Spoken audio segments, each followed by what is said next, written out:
geological act as a recreation site. Even for the recreation site part, they didn't collect any entrance fees that they could. They provide medicinal plants, but no one was using it. It was only scarce. So, so it was a capital fees and returns.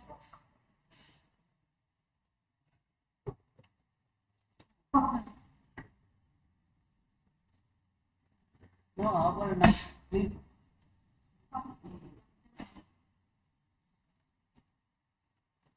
So the health of water bodies for process or parameters, it can determine whether the water was suitable for biotic consumption, and it indicated the health of the water body. So fish is very sensitive to the variations of water quality. So it is important to notice the water quality. So as I said, water quality analysis is done for 6 hours. The paper was completely covered in magnified. I want to show that in the interest of time, I need to show it separately. Virasandra was I told 2 years in practice. One of the Kire and the other was the day. Virasandra 2 was in very good condition, but Virasandra 1 was inward and it was completely filled with tall grasses and macrophytes, so we couldn't get it the water. That's why only 6 we were able to take water samples. So by studying the physical, chemical and microbiological properties, the extent of pollution is identified, and it calls for appropriate treatment methods to rejuvenate the water. Moving on. I did do the ecosystem services evaluation as expected, but from what the project I did, what I was able to conclude was that I classified the rates into 3 categories. Most is I classified it based on the number of ecosystem services that they provided and how based on the water quality parameters. So the most desirable rates were Sangharari, and TVRAMACHANDRA. Why I included that most desirable was because it had a very good water quality test result. It was because of the cleanliness, the recreation facilities, the number of ecosystem services. Because in each ecosystem service table I showed, I just marked the number of services that were. So these top. So I recommend they should be maintained in the same condition to continue the ecosystem services that they provide. The resulting rates where Virasandra Lake, Palya Lake, and the Infosys Lake, I mentioned it as desirable because though they offer a number of ecosystem services, the water quality is not for utilization. Like they might go into this cycle if we are some parameters were high. So if we don't take an action, it is going to fall into the least cycle. Chikapur Lake, Palya Lake, Virasandra Lake, Lake are considered as least desirable because, as I said, it was not poor maintenance or wrong, but there are heavy sewage contamination, low water levels, excessive growth of invasive species like water acid, and the bad water quality test results, and the ecosystem services that we observed made us categorize these lakes under least desirable. They are potential land that they are being used currently as around it. We could see land top and they are really variant of mosquito. These are the lakes that we should act immediately. Like if not, it is going to be a serious threat to the nearby surroundings, and we eventually lose the lake. And recommendations.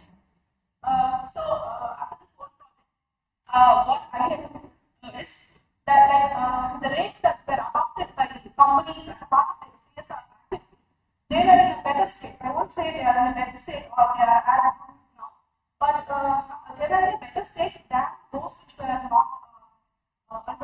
not rejuvenated. No rejuvenation action was happening.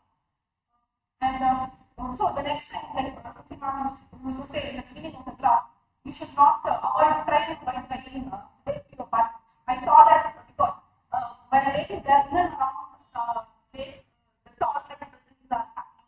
The construction waste could be dumped near the lake, and it could be a potential threat for the lake. So next time, don't buy taking apartments and avoid construction in buffer zone. In the buffer zone is that area near the lake. In one of the lakes, this limited period, we found that the crops were being sold. So, try now, right? Third, fencing helps reduce dumping in lakes is what we found. That is the benefit that was on various other to. It was properly fenced and people could not go and dump their waste. That was so fencing helps. Next is placing boards that show the bird species that visit the lake. Will really help. The first image is that when it was observed in they had given the photo and the properties and the name of the bird. So when we visit to a lake and these birds are displayed, we understand that okay, so this species is coming, so we should not come. And then display boards that depict ecosystem services of the lake. For example, if we use one kept outside the Vedananda bird sanctuary, which is now it was actually Vedananda lake, but since several species were all the birds were coming, slowly the birds which drop their droppings into the tank may help the people around the Vedananda lake to use it as a natural purpose. So this was really informative. This may be not clearly displayed in the board, but I can show you that you can see. So that helps in knowing about the ecosystem services that the lake provides. The sixth point is document biodiversity of the lake, the network visitors and local population. One website that helped me a lot was the link, but I'm not sure. So the next time when we spot a bird, if there is any website that we can post it to or we can document it, that will really help in the future to observe what are birds. So, you know, screenshot of the keyboard portal where you can find more birds and you can share your sightings. Then next is the second one, small activity to clean the income surveillance before release. I recommend that from studies and various groups that is a small activity that just before incoming, just before the water enters the lake, you can treat it and remove weeds that from the lake. Like in 2 or 3 lakes, there were so much weeds that the lake itself was not there. So I recommend I do these stuff. And acknowledgement, I extend my heartfelt thanks to yourself for giving me this opportunity to visit the water bodies of examining and we understand that it can open to the community.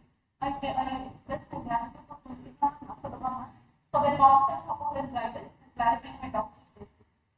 And all the faculties of PM both because you would be helping me do this project with the board or with the presentation. So I wish to express my heartfelt thanks.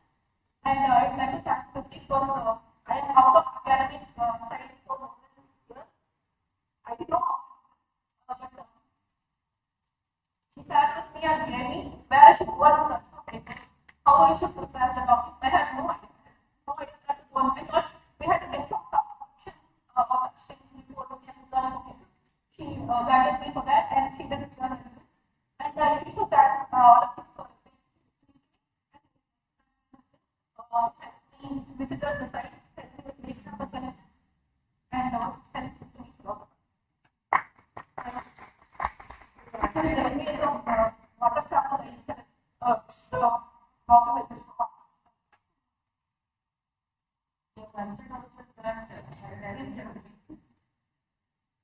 I just wish to show one minute that I just want to show the water quality results that I obtained from the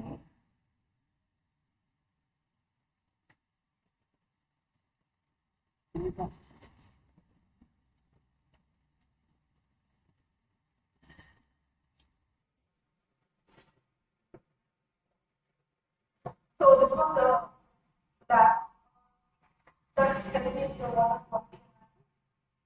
So this was the first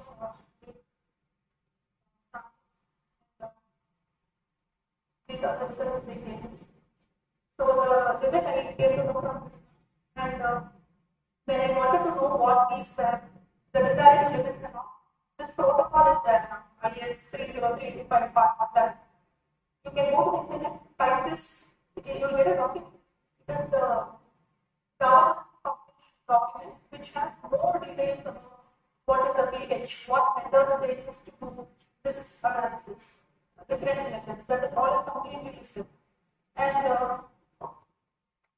this was done so 6 pages, showed the results of 6 states.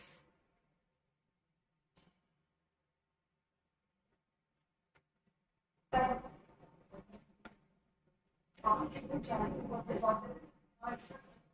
so based on the number of parameters they have,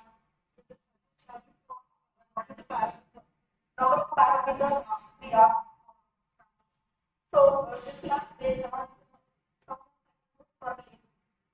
So I have to limit it to 10 parameters.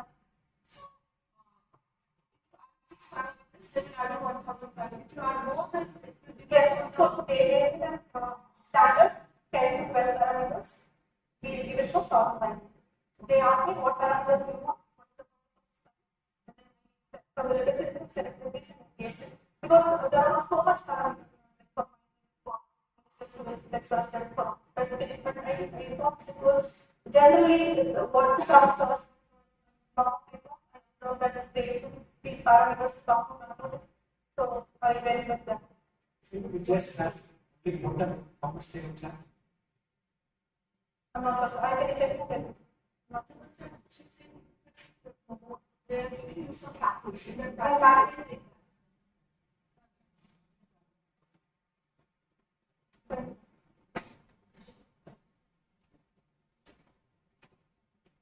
I just want to show two interesting videos. I know that I'm making a time, but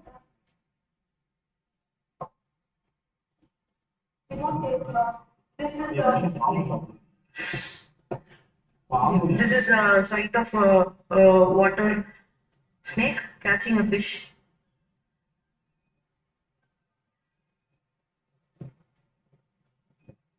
The water snake is floating. It has fish in its mouth.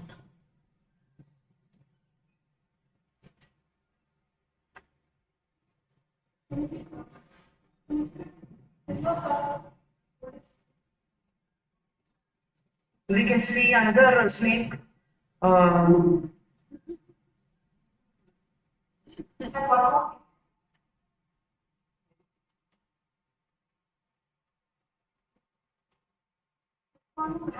very bad. So just outside all the sanitary waste water.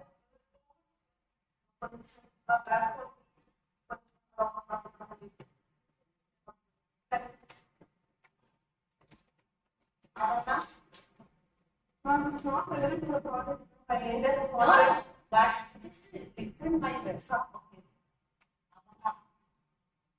Here they went every guidelines to you. Whatever you were sending to us, we keep all the things very perfectly and send it to you back also. Okay, that is not a matter. Another thing, in your chapter, that value transfer method is there. Okay, that is chapter. In that way, you can do your project. That way, we gave that Bangalore studies and everything. That whatever we are given to during that one we taught to you also. That is one more thing. Where is your mistake? I will tell you. You only focus on that IUCN status part. Okay, that one you did very well. And another one big mistake. One species you found that in that location, what is that other part? They are telling that location you are telling. But in that place, where their distribution, in what are the names that you tell now, immediately that point is that species also you covered. That what is the IUCN status? Where are the names? You can control your time that way. Okay, then only that last to the water quality they will explain here properly. So that last that result and discussion part you gave that comparison with all the links. That it will come and you will talk about that partner. You can get time for their works. Okay, that only we are telling you. Because other thing it is not a relevant part for your part. What is the thing you wanted to come up with a value? In that value we have the value transfer method is there. Because we don't know the value, the chapters are talk about that. We don't know the value, but that is particular area or particular region. Other people have studied about that one. Then we are taking with that value based on our lead strength.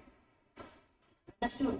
That only you are mistaken. Other everything it is beautiful because you all are doing the very. We have the one expectation from your side. Na? That only we do. Where your time is gone. That's yes. Okay. Now from the time of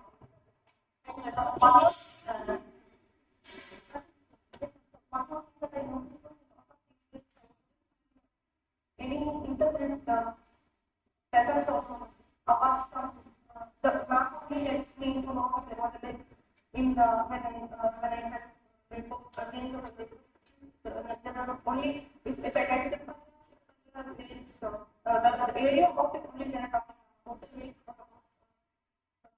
I think there is I could for few of the rates and not correctly, but the question was very informative. Trying to read the electricity rates, particularly if someone had done something about it. How many inlets are there? I was able to. How many inlets are there before letting the water inside? Any water treatment is happening if you didn't check that. Based on that, the diversity of biodiversity also will change. So these lakes were not catchment area.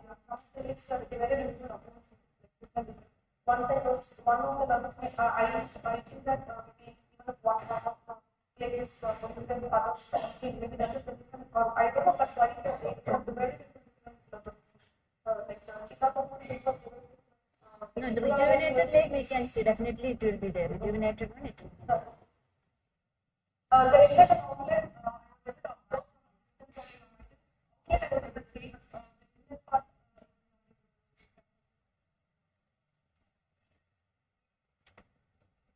Then this cultural services, sir, we are Nimanjan Andon is doing. Whether how is it affecting the environment and whoever is doing that, from their side some tax or something we should collect first. When you do such analysis, you will come to know dependence on the. Then you can come up with appropriate strategy. If there are many people who are doing that, then you can come with a viable strategy to do the research. That For POP is example, completely in banned. factory then you have the for that research of connection and mobile banks are provided. So that is not this kind of study, will bring out the dependence. Then it is easier to tell the government what should be done.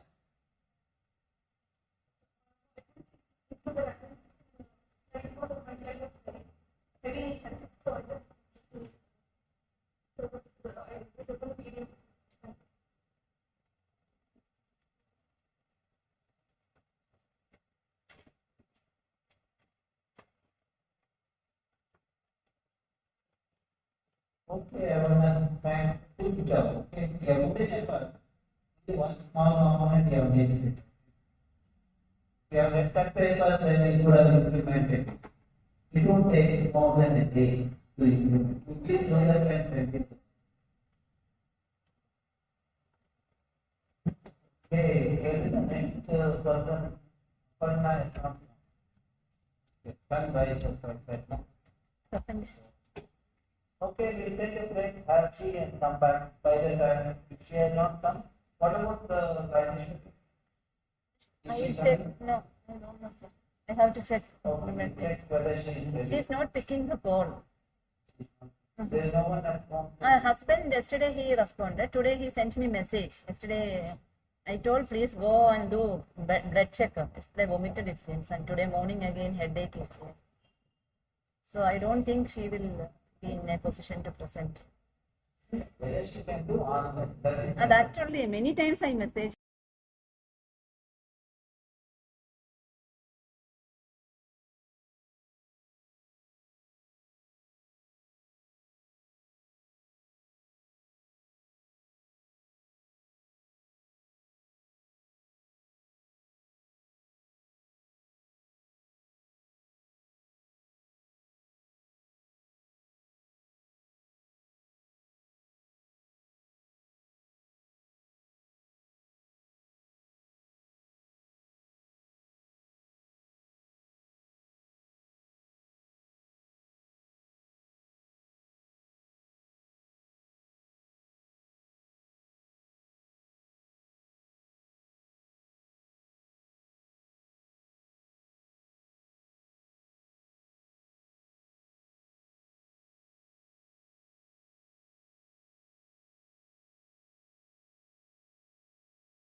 Aparna is not come.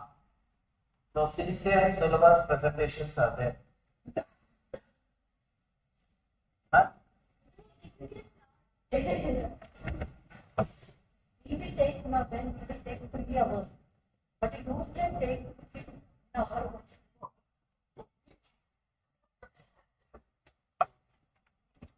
Paras, they still eating. Huh? Still eating. Huh?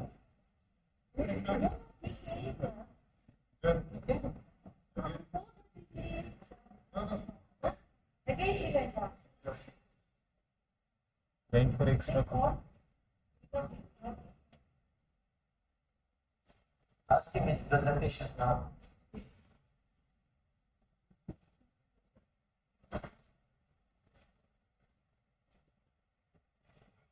I wanted to show something now. In the meanwhile, you can show diagrams.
microscopic organisms in water, and you cannot see them directly. You need a microscope to see them. So phycology or algology is the study of algae.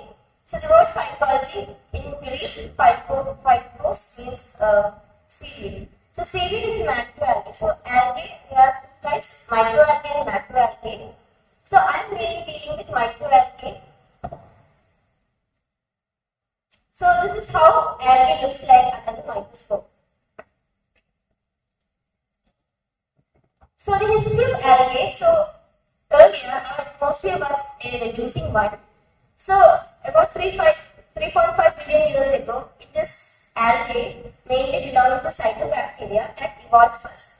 And because of its photosynthetic activity, our reducing atmosphere basically oxidizing one. So with the generation of oxygen, all other life forms also evolve. So cyanobacteria is responsible for the oxygen that we are breathing out. So algae are two types, like prokaryotes and eukaryotes. So eukaryotes means they have proper cell-bound structures. Like here you can see all the cell structure inside it has well-defined membranes outside.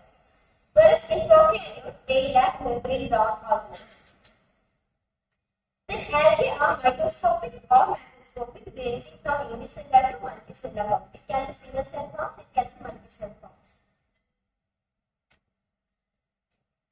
So algae, they are the primary producers in aquatic ecosystem, or it can also be found in soil and. So algae are autotrophs, they are the primary producers. So when carbon dioxide plus water in the presence of sunlight, they will produce the sugars, the carbohydrates, and in the process of this photosynthesis, oxygen is given out. That's how this cyanobacteria could generate oxygen, and then we got oxygen to the air. So why algae are important? So one property is that they produce oxygen, as I have already told about cyanobacteria. Then cyanobacteria have also another property. Some only this group of algae, like under cyanobacteria. Some algae have the ability to fix atmosphere nitrogen directly from the atmosphere. So if in the water, if it is a limiting nutrient, if in water nitrogen source is limited, then also those organisms like Anamina, they can survive because they can directly take nitrogen from the atmosphere. Then they help to purify water. So as the growth of algae happens in water, you can see that there is a reduction of all the parameters that Aparna had shown, right? TDS, then the other BOD, COD, or nitrate, phosphate, every parameter comes down because algae uses up those nutrients and ions in the water for their growth and reproduction. And then we can see there's a reduction in the amount of all those ions or pollutants in the water. So in a way, algae purifies the water. Then they are the basis of the food chain. They are the primary producers. Algae serve as food to plankton, fishes, etc. Then algae can also be used as bioindicator. They are indicators of water quality. Means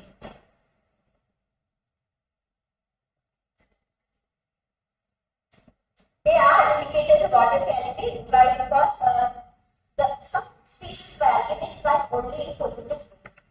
But some species of algae they are very much sensitive to pollution. They cannot survive in polluted area.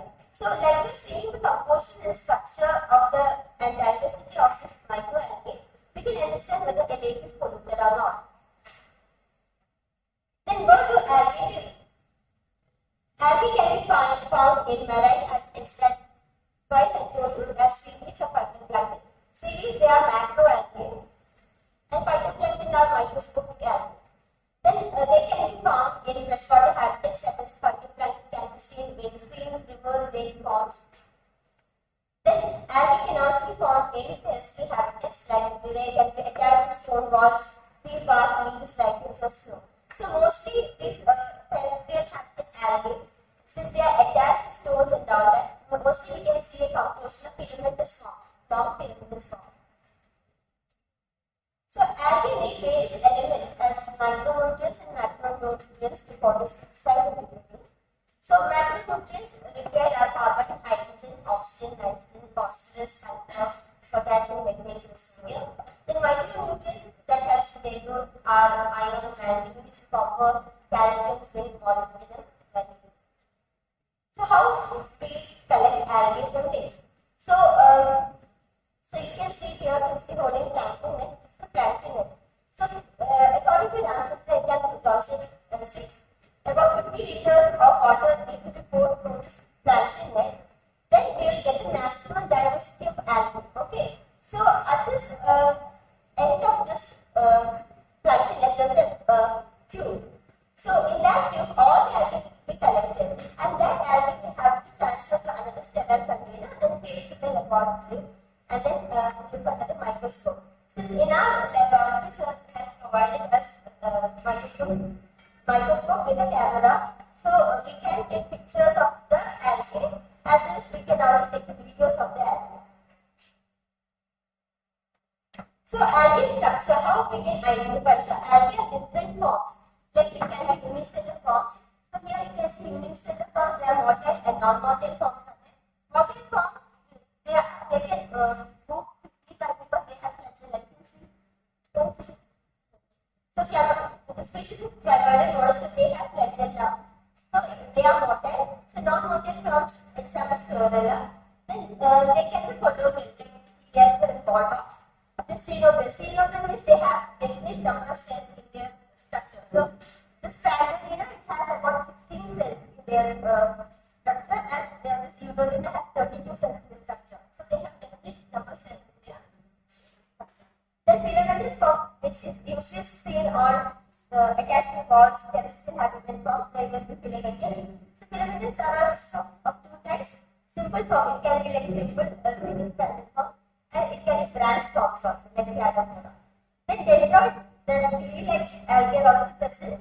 So, example, So, when we look at the microscope, we have to see whether they fall under which category, and then try to identify with the standard books, and also some algae is also available.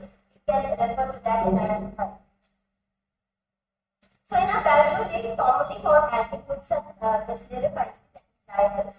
So, these are golden brown colored algae. So, the above part to our diagrams. Then Euglena phyces. So this Euglena phyces, like this Euglena and Cactus, they are mainly for organically polluted things. Then Cyanophyceae, that's Brooklyn algae. So Cyanophyceae are Brooklyn algae, they are the ones who got oxygen to our air. Then Chlorophyceae, they are inelegant to be green in color. So Cyanophyceae will be green in color. So if you look at a microscope, if you see that it's Brooklyn, then they will be definitely under cyanobacteria, and if it is very green, it will be chlorophyll. So how these are differentiated means they have these chlorophyll, cyanophyll, everything. They have different nuclear structures, cell characteristics, and what is the end characters. They have different storage product. Then some algae will be having flagella, some won't be having flagella, and pigments are there. So because of these pigments, that gives coloration to all these algae. So that's how we can differentiate. So algae, I have already told you, they are bioindicators, so they help in biomonitoring exercises.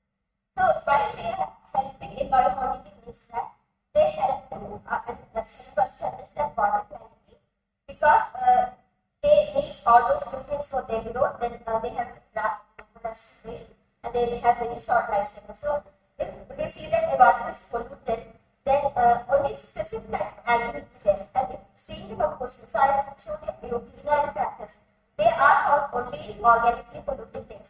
So if we see that, then we can understand that rainwater change, then definitely the BOD and COD content will be higher. So like this, we can understand the water quality through algae. So bioindicators, it helps to indicate the presence of contaminant, helps to identify the mechanism of toxicity. So nowadays, the stock researches are going on, and they just check how the algae is able to capture this toxic material into what's the particular mechanism going inside. Then they help in the early warning of the environmental damage. So what happens is that when polluted water enters the lake constantly, and if the lake water level is not in bad condition, a different set of algae will emerge. The pollution tolerance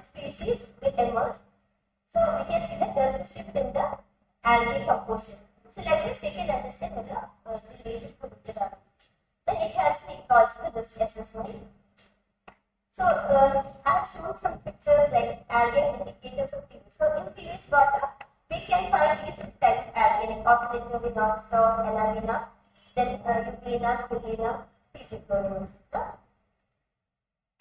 So algae of organically polluted water, again you can see oscillator species, then Chlamydomonas, Acantilla, Velocida, Nixia, Cactus, usually. So if you see these type of algae in our water sample, then we can definitely say that the water is organically polluted. If you want to check, you can again check and find out whether what is the OD and COD content in that. Definitely that would be increased. So algae is indicators of industrial waste. So you can in a water which has high chromium, only these type of algae live like Navicular, Nixia, Media, then Euglena viridis. In case of oil waste, Amphora ovalis, then diazoropatine, Drosera viridis can be seen. Then phenolic waste, Gophanima, Fermilan, Cineraria ulna. Then iron, it is high, then Pidularia, subcapitata, and Spirulina numerous. So these are only some list of algae here. So there's much more examples. Now next is the importance of algae. So why algae is important? Nowadays, already we know that it has biomedicinal water purification. Then it also serves food for other organisms as a producer. Also, this algae are packaged in the form of pellets and we give to fish. Then it has pest control. Then it has a high commercial value. It has used for bioplastics production, then nutraceuticals, pharmaceutical, cosmetics, and it also gives oil. So it has biodiesel prospects. So why algae is important in biofuel industry is that it has a very simple structure and has high photosynthesis. It has very short life cycle, 1 to 2 days, so it can be harvested easily, and it actually doesn't take much land area for the cultivation, and also it requires less water compared to other commercial crops. And it can also be grown in bioreactors. You have seen in Durgamada's presentation. So if you see here, these are the other crops like corn, soybean, canola, rubber, coffee, soil, and oil crop. If you see that here, microalgae has a high oil yield and it requires very less land area for its cultivation. That's why now it's more preferred. Then microalgae, I have already told that it has high commercial value. So you can see here that spirulina, it is available in the market like as powder, extracts, then beverages, chips, pasta, and mainly in foreign countries you make chips and all with this. Then export production is 3,000 tons per year, and also the other algae are like Chlorella, Gunarella, and so these are cultivated in large numbers, and many things are extracted, and they are present like in poppers, capsule form, etc. So one example I wish to give you is spirulina. So spirulina, if you see, it is antifungal, anti-cancer, antioxidant, antibacterial, energy booster, immune booster, then reduces the inflammation, then anti-inflammatory, reduces cholesterol, then detoxes heavy metals, lowers blood pressure. Then the spirulina powder tablet, it has about 6 times more protein than eggs, 50 times more iron than spinach, then 7 times more calcium than milk. And it promotes weight loss, and also it is very unrich. So these are the properties. If you eat one capsule, then you will get all the benefits. So because people are more like they don't want much food, and it promoting people are promoting that. You are telling this. No, I am telling television. Then also it has been by very long time itself has been practiced in many countries like in Mexico. It is called then Bihar. So the worth of Bihar is about 1 lakh US dollar. So you know it's very worth. Then also now we have algae omega is for eye and heart health. Then we have algae face mask. So that's how cosmetic industry helps out. Then this omega-3 fish oil. Then also we have biofuel driven cars. So the global annual biofuel market is expected to reach $10.72 billion by 2025. So this is the research that is going on all over. Now we have algae-based products in India. Also we can see here that Herbal Hills, they have spirulina tablets. Then nutraceutical based on algae is there in sugar exports. Sugar chloral is also there. Then Paddy nutraceuticals you would have heard. It is in Chennai, and they also give a lot of microalgae health supplements. Then Spiruzan, then Paddy's natural astaxanthin and carotenoids also there. So these are all helping in the nutraceutical industry. So another beneficial aspects of algae are they can be used as fertilizer since they are naturally fixers. So these are some examples like Nana Stroma, then Nostoc, then Cyclema, Cannabis, and Tolling. So these algae can directly fix the nitrogen from the atmosphere. Even though the bottom doesn't have much nitrogen, they grow it. Then it has a biological research nowadays. Lot of research is going on as in the biofuel. It gives a biofuel, algae biofuel, nutraceuticals, then circular economy, bioeconomy, everything. So a lot of research has been going on. So the negative aspects also, it can cause, some algae can cause, not all algae, some dinoflagellates and floating algae can cause death of fishes and animals which are being exposed to. But if they are in lot of numbers, then only. If it is one or two, it doesn't cause any harm. So they can cause like respiratory disorder, gastric disorder, and skin infections. It depends upon the species of algae. So one example that we found here is like example cat nurse fish death, and it's caused because of this cyanobacteria microcephaly species, because it produces neurotoxin. Neurotoxin means it damages nerve cells. Hepatotoxin, that is damages liver cells. Then cytotoxin, it damages other cells and causes skin irritations also. So this algae only we have to be careful, and it is present in some places in the algae, not all the things. So it can cause death of the fishes and other things. So there will be a reduction in the reduction in the biodiversity. Then algae also helps in bioremediation. So algae, since they grow up, for their growth, they repair all the micronutrients and macronutrients. If we test the water quality of the water before the algae growth, we can see that with the algae growth, there is a lot of rejection in the water. So it has a property to accumulate as well as to purify the water. So it helps in bioremediation activity. So this microalgae, it serves as phosphatics, nutraceutical, pharmaceutical. It contains lots of vitamins, then food, then fertilizer nutrients, and animal feed, then feedstock, then bioplastic. Then it can also be used to produce biogas, bioethanol, biodiesel, biomethanol. So this has there are lots of different chemicals, extraction process, and everything. These different types of biogas. So analyzing water quality is important. So I have taken only two parameters like nitrogen and phosphorus because they are main limiting factors which determine the algae growth. So this is the distribution of phosphate and nitrate in some lakes in that. So here if you see there is a reduction in polluted, reduction in the biodiversity in polluted lakes, whereas there is good diversity in unpolluted lakes.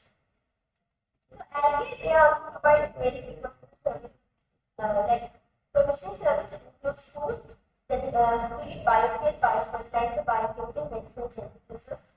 Regulatory service like primary production as they are primary production, then nutrient cycling, carbon sequestration is one of the very important things. Then bioremediation. Bioremediation is bioremediation. So the bioremediation done by algae is called phytoremediation, and bioremediation done by the aquatic plants, they are called phytoremediation. Then culture service and segregation, education value of the species appreciation. So we have computed the ecosystem services. So we have found out the according to SIA, that is they have conducted TVRAMACHANDra to TIISC. So we have conducted TIISC as well as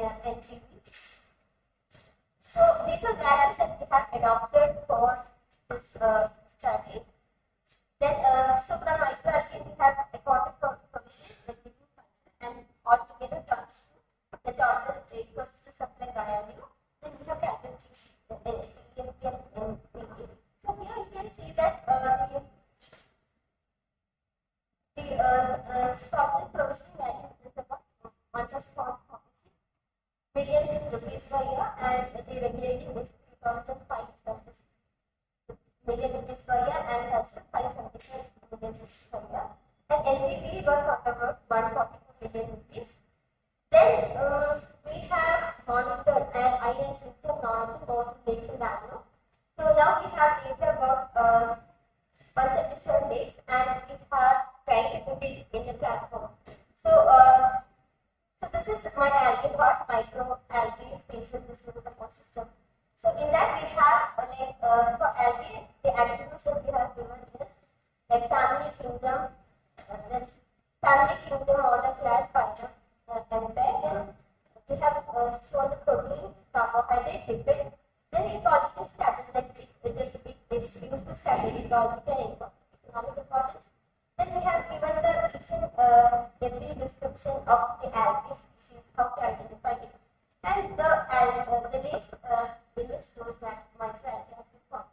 So this is one result. So there you can see the name and its capital constituent and the water characteristics that we have discussed. Then the algae present in the name. So altogether now I have only for 98 days which I have. So I have found not one genera of algae. So they belong to chlorophyta, Vespertiphyta, Cyanophyta, Cyanophyta. So we have found that the water calcium parameter decides the structure, role, composition of microalgae mix. So not all algae has an oscillation because it depends upon their pollution tolerance. Then the increasing water pollution and hampered cyanobacterial algae bloom due to nutrient enrichment may cause serious threat to freshwater systems and biodiversity.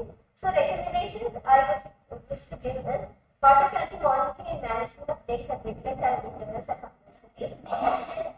Then there should be integration of wastewater treatment plan with affected wetlands and algae removal for efficient nutrient removal. Then we should assess whether there is a bloom formation in the lakes. So if there is bloom formation, we have to manage that. Then in order to prevent the algae blooms in the lake, it is very necessary to control the nutrient level, the nitrogen and phosphorus content in the lake, and also the organic matter on the water bodies. Then aeration of water bodies is essential. So I show that sanitary tank at that time it was very dark room in the area. So with source intervention, they have introduced aerators. Now that room formation is not good. So that's how with aeration of water bodies there will be turbulence. So the room formation to the upper surface won't happen. And also it will increase the dissolution effect of the water body. Then there should be a ban of phosphate using detergent because mainly phosphates are leading to lot of pollution and because of that algae grow here. So we have to control the phosphorus content in the water body. So the reduction in the nitrogen and phosphorus requisite to effective long-term control of the cyanobacterial algae. So mainly we should not let sewage water into the lake algae.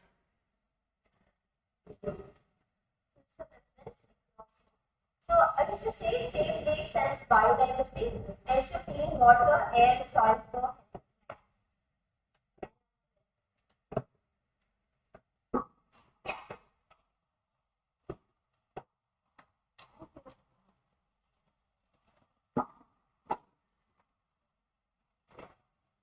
German. Later. Finish.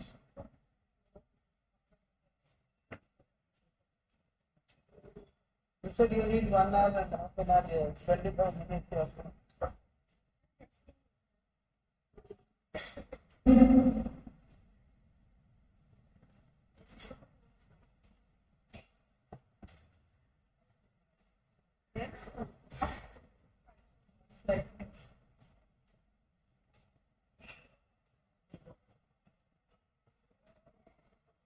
This is syllabus.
afternoon. Today I would like to discuss about the topic the fish resource management in freshwater ecosystem.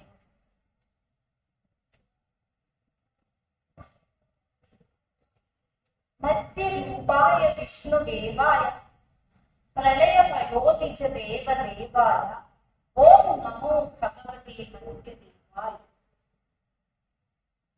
In our India, the fish is considered as one of God Vishnu's first incarnation in Indian mythology as the Matsya Avtara that is mentioned in Puranas and Upanishads.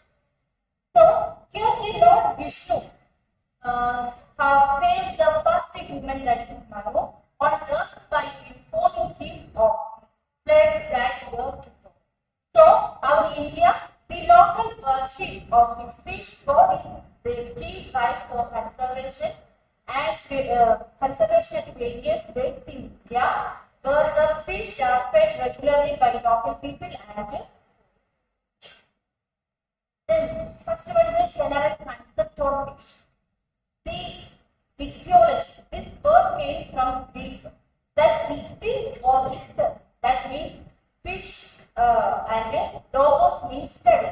That means etiology is the branch of zoology devoted to the study of fishes.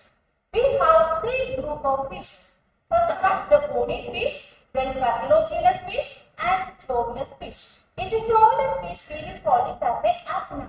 A means lacking, then gamos means joe. That way, jovialous fish. Then chondrous fish. That is, chondrous means cartilage, and ichthys means fish. So, that is cartilaginous fish. Then ostium fish. That is, ostium means bone, and ichthys means fish. So, the bony fishes. These are the examples. The Agnanda fish are the example, handfish and the nugget. Then the chondrous fish, they have the fish with a soft cartilaginous skeleton. For example, that rays, then shark, etc. Then ostrich fish, they have bony skeleton like the kandaro, all these things under this category.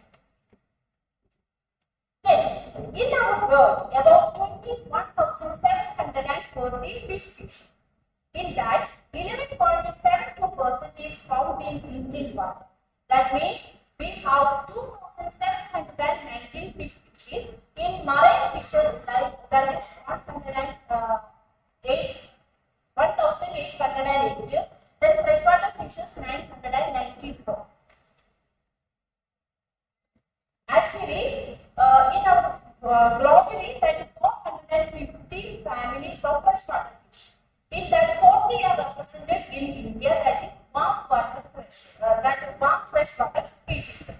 Here, the 25 of this family contains commercially important species.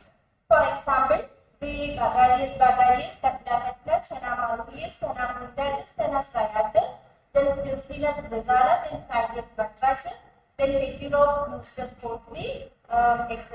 Here, the Catla, Silpinus regala, then Caglius batrachus, and the Lapio rubida, we can see in our Bangalore airport. Then, inland water system include habitats such as lakes and rivers, like example, our Sandy Dam and your river, that is Shilpa river, that is Maria. Then the marshes, farms, and floodplains, small streams, ponds, etc. This stream, Anekundi, that is from the Uttara Kannada district. Then pond, for example, Temple Pond, Madhuri, these all the lakes and pond stream we study. That's why I took it for us. Okay. The fishes are called blended animal with a backbone. That means the gills for breathing and paired fins for swimming. They live underwater and it depends on water for evolved oxygen, support, shelter, etc. Then, fish diet. It includes the aquatic insects, phytoplankton, zooplankton, plants, and the other small fishes also. Then fishes are important ecological link in the food chain. Why? Because they serve as food for other fish, like fish, then herons like birds, water birds, and then turtles, then other wildlife and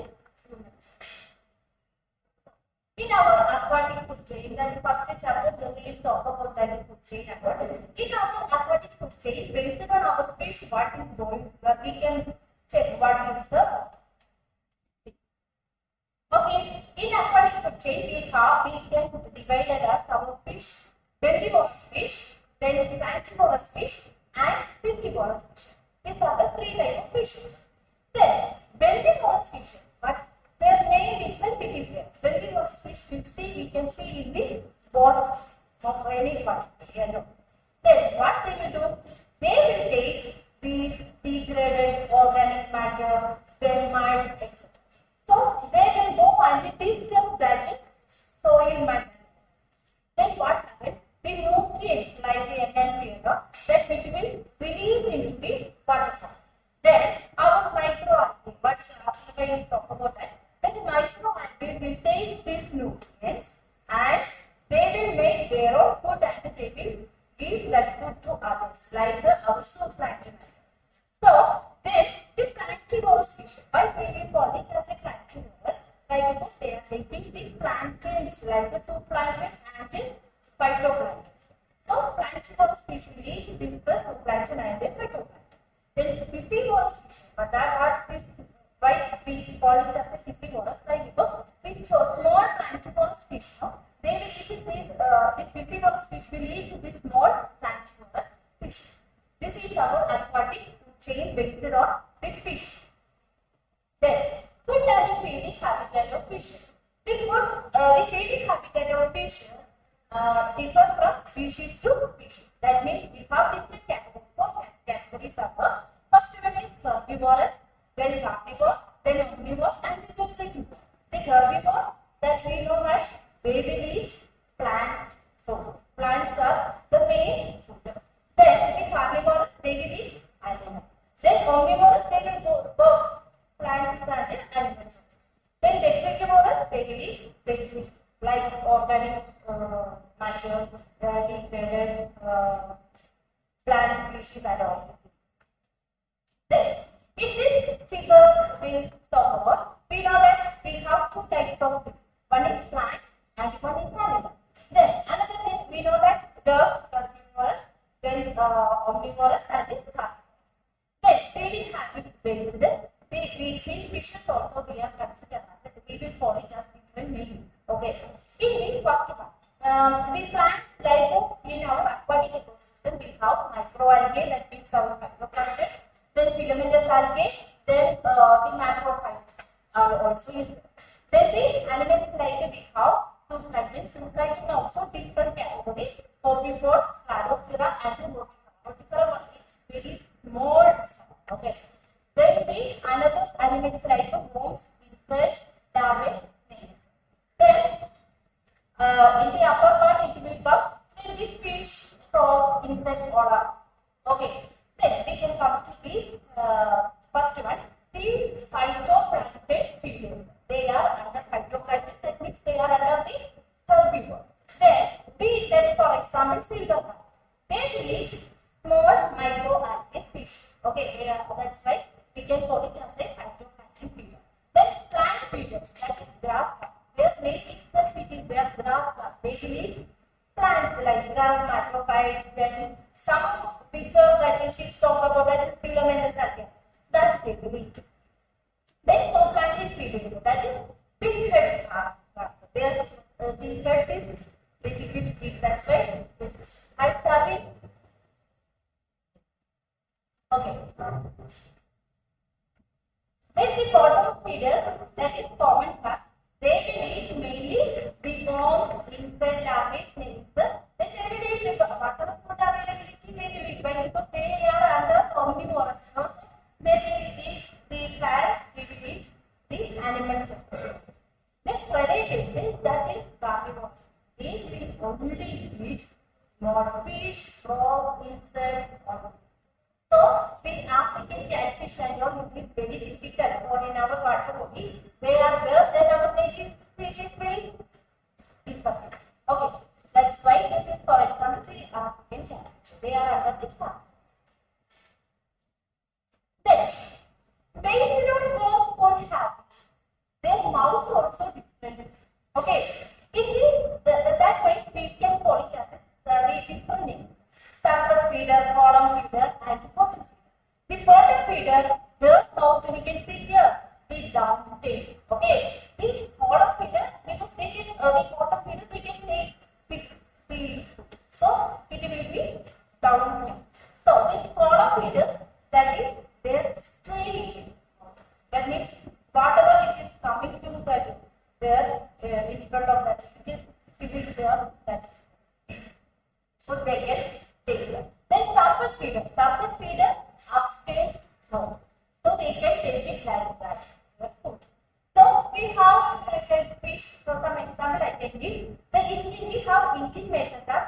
exotic crops.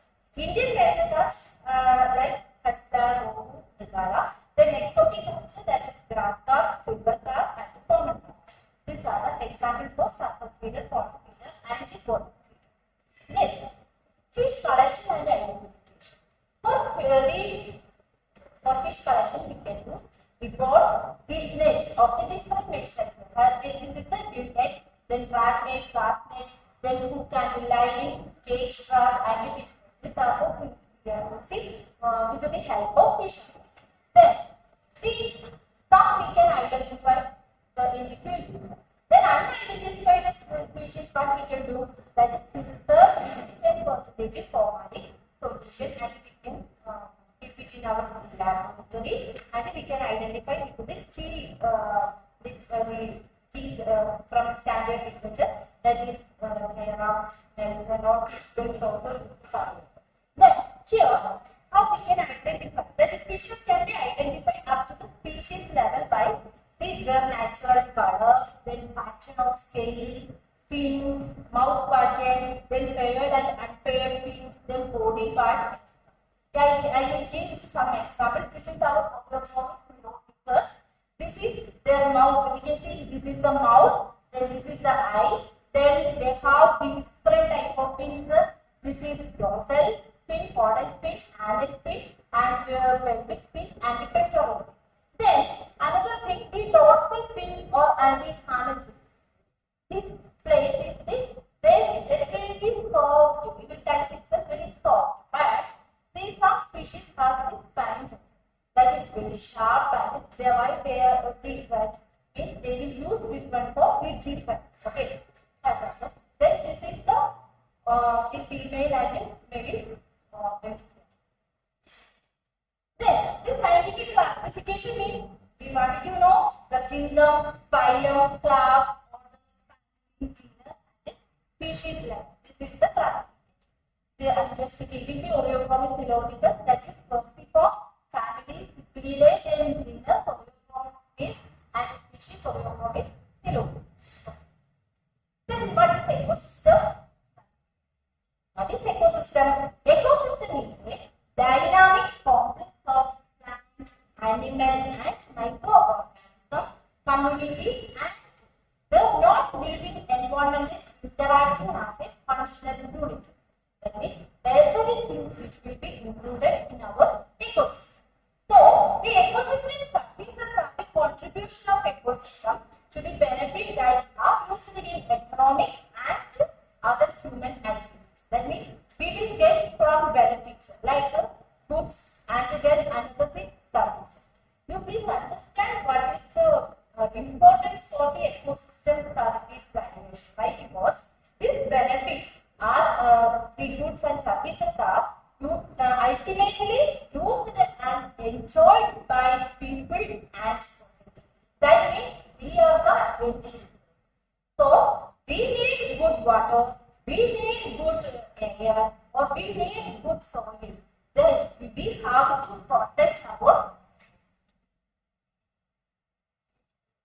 Then we have three different categories: provisioning service, regulating and maintenance service, and cultural service. The provisioning service are those ecosystem services representing the contribution to benefit that are extracted or harvested from ecosystem. That means what we will get? The provisioning services, that the fish we can take, then water we can take, then honey we will get, then water we will get. All the things are the provisioning services. Then regulating and maintaining services, that are those ecosystem services resulting from the ability of ecosystem to regulate biological process and to influence climate, then hydrological and biochemical cycle, and thereby maintain environmental condition beneficiary to individual services. That means we carbon sequestration, but that is the one regulating. Then nutrient the removal, that is soil fertility, everything it will come under the regulating services. Then the cultural services. Cultural services are the experiential and intangible services related to the perceived or actual qualities of ecosystem whose existence and functioning contributing to a range of cultural benefits. That means we can like the now that the Abama studied about that Bangalore, that electronic city, there are a lot of diversity, that is species diversity she showed. Then our Chickapilema madam also showed that there are different birds and butterflies around the place. That means because of that ecosystem, we got that species, species identification. That means the cultural service will be the education based on that for species are there. Because of the presence of the species, this is the condition of that particular area. That is why we can understand the thing that it all the things it will come under the culture. Then another thing that because of that good lakes are there, we will get cool atmosphere. Then another thing we get recreational activity, boating facility that will be shown.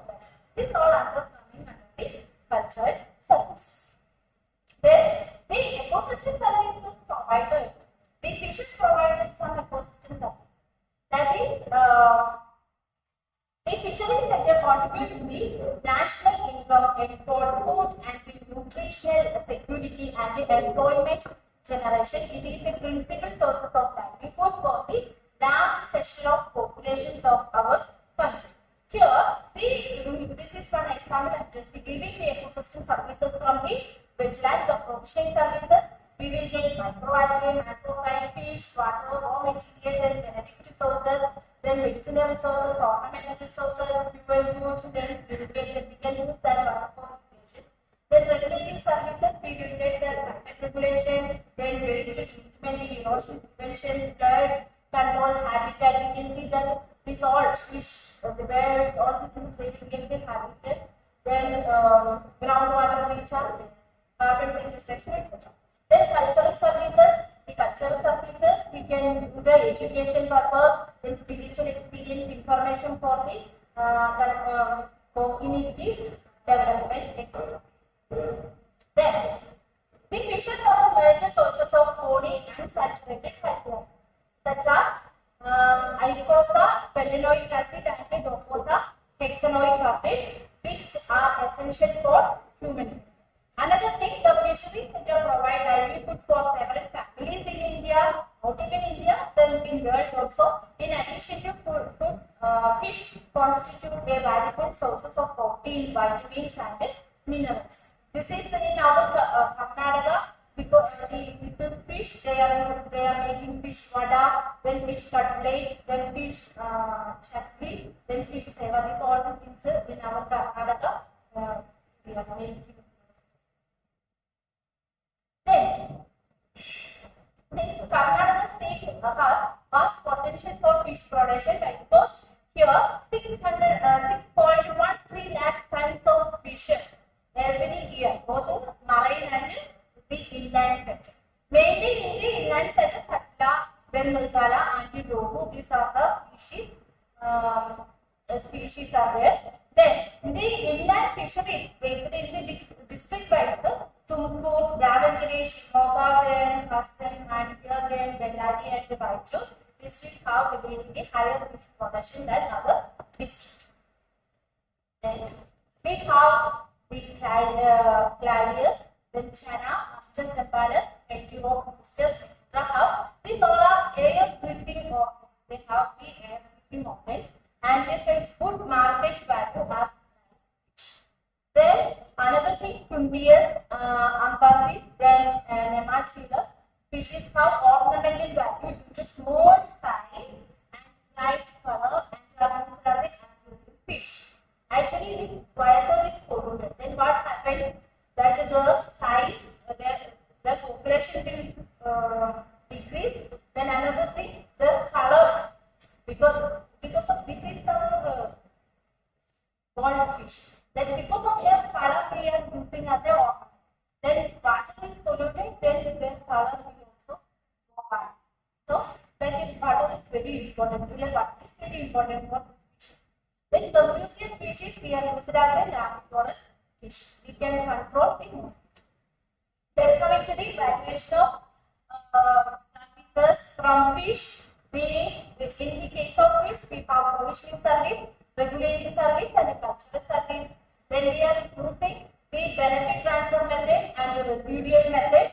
Then the TESP, that means total ecosystem supply value. Then we calculated NPV, that is net present value. This is the equation. The TESP, that means the sum of regulating service plus the sum of regulating service, provisioning service and cultural services. Then NPV, that is the net present value, that is with the net cash flow, then discount period and discount rate based we will calculate. Then this is the value adopted for the valuation of ecosystem services from IISC. That is the provisioning service. We are considered this is the this column represents the rupees per hectare per year.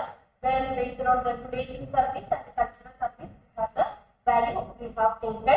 Then this is the TESP of the from Ithiopia, Uttar Kannada district. Then this is the NPP. Then coming to the value based in the production based the 3,56,089 rupees per hectare per year, that is the TESP. Then the NPV, that is we will get 31 billion rupees. Then the contribution, that is the provisioning 10%, then regulating, that is 78%, and the cultural service, that is 12%. Then for fish, water is the physical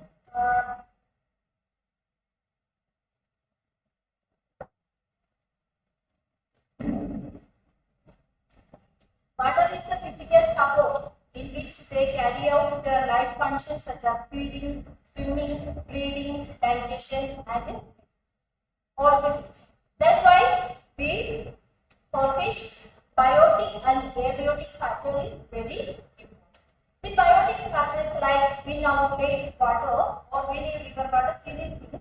The prey-predator relationship, then phytoplankton population, then microorganisms like other things, then other species also. That birds everything need to be come under the biotic factors. Because their population, the water is more polluted, then their bacterial activities is very high. So because of that, something is happened to the fish skin or something, then the infection will increase. Okay, so it will affect the then another thing, abiotic factors like oxygen, pH, light, temperature, TSS. TSS means total suspended solids, minerals, salinity, space, toxic minerals, then another nutrients like ammonia and nitrogen. These all the things will affect the fish growth, then fish production. So, the growth and the development of fish depends on both abiotic and biotic factors. The changes in the water quality parameters may affect the growth and the survival of fish. Then here, the ichthyofauna of fish is very sensitive to changes in water quality. So, we consider as a sensitive biological indicator in aquatic ecosystem. Then various climate change reduced the threat on wetland. Fisheries include water stress, then sedimentation, then proliferation of aquatic weeds, then loss of interconnectivity among vegetables. This all will affect the fish population. So, what happened to the Bangalore? The fish diversity decline in Bangalore is why? Because the habitat conservation, then reduction of natural habitat area, then water pollution, then sedimentation from agriculture and construction sites, then introduction of exotic species, then overfishing. Then another important thing, in polluted water, the eggs and the fries of fish may find it difficult to grow up into the adults. So this is my study area. This is the lakes in Bangalore. We have 3 different watersheds, that is KC, that is TVRAMACHANDRA Valley, then Hebbal Valley and Valley. Here the altitude, that is 920 20 meter above mean sea level. Here rainfall, that is mean annual rainfall in Bangalore, 880 mm with the 60 rainy days. Then temperature, in summer temperature, that is 18 degree to 38 degree Celsius. Then winter temperature, that is 12 degree to 25 degree Celsius. Then what we did, we collected water sample and then meteofauna identification and elimination, then data analysis and interpretation, then creation of ISPSS that we have taken with help from our Abhishek, that is ISPSS, how we designed through the free and open source software such as GeoServer, then PostgreSQL, then GeoTools and open layer and spatial information of open geospatial consortia standard for the multi-criteria analysis. This is the I got in the 18 fish species, then IUCN status, then diet, then benefit, all of things are there. Then GIS, that is yesterday our movement, Prana and Prachi already explained about this part. The geographical information system facilitates to interpret and visualize data and reveal the trends in the form of map. I will show you that. Then it is a promising tool which helps in depicting the spatio-temporal dynamics of environmental factors and the distribution of fish in the area. This is the because of GIS thing.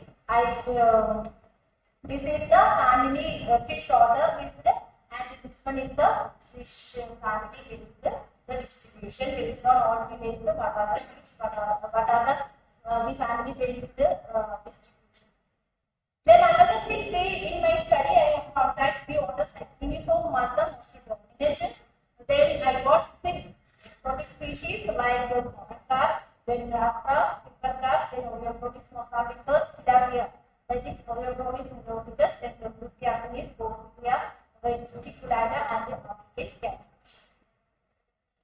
Then geographical information system together with the DSR makes use of geographic or spatial data for effective decision making. We created the IISC, that is TVRAMACHANDra spatial decision support system. In that we are given all the details about the different lakes, then village names, latitude, longitude, then water quality, then fish species found in lakes of Bangalore, Karnataka, India. Then the IISC will help public and policymakers to easily understand the ecosystem dynamics and biodiversity so that appropriate conservation measures can be taken. This is our Meteofauna spatial decision support system. In that we are given all the details about lake, then Meteofauna, then different literature, then fish, then other. In our world, our fish database also we are given, contact also is given. Then in the case of we will click on the Meteofauna, then we will get all the fish species. You can select which one is what species you want to select. You can select it. Then you will get family, common name, IUCN status, order. Then moisture, that is the composition, chemical composition like moisture, protein. Then fat, ash, everything it will be get. Then breeding habitat it will get. Then fish diet. Then lakes. Then we will. This is I just chosen the Sirhinus Nirgala. Family every details it is there. It will come. Okay. Then in the case of lakes also, which are the lakes you can select it and with the all the information about that lake, the village, then we will get the water quality parameters like oxygen parameters, then turbidity, then ionic ions, ionic parameters, then nutrient parameters, then oxygen demand, then fish species, and the outcomes. So, actually, why we wanted to do this means the threat of fish. Many factors contribute to loss of fish species and the degradation of their habitat. So, some examples like habitat alteration, then construction of dams, then reduction of natural habitat area, then water pollution, Then another thing, sedimentation, then diversion of words for urbanization, then introduction of exotic species, then use of explosive poisons, anti-electro-fishing by poachers, then overfishing, and another thing is global climate variations. So, the conservation measures to maintain the fish biodiversity include avoid pollution due to untreated sewage, then fertilizers, then pesticides and other agricultural activities. Then do not harvest the fish during the spawning period. That means the June to September. That is the period that mainly in the monsoon season, the spawning period. Most of the fish which is the spawning period. So in that time we don't harvest fish. Then another thing, do not harvest juveniles. Actually, what happens is in the fishermen will use the small size, the male size type of gillnet or anything like that. Then small fish also will, but what happens is they will throw that. Actually, they are not doing that. So we do not harvest it. Then do not allow the introduction of exotic species into lakes. Another thing, educate locals about the importance and ecology of freshwater fish. So these are the reference. So the fish protein is good for health. They wait for fish.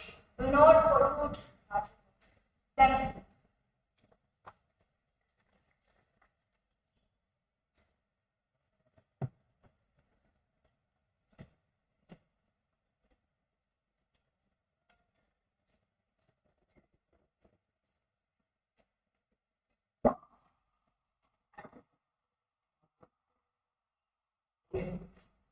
Enterprise investment.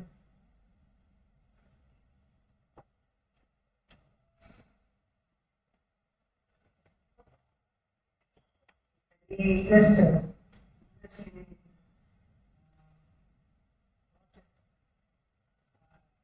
produce, sell water, fish, biotechnology.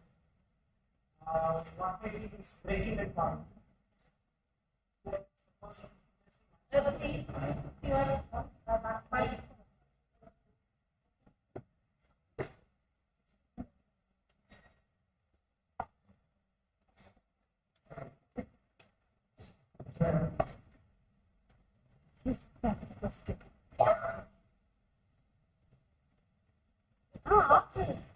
And pay price wants to invest.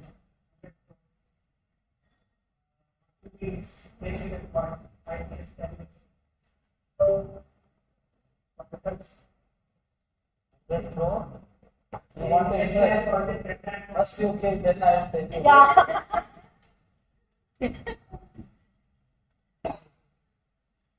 It's a bizarre-based industries.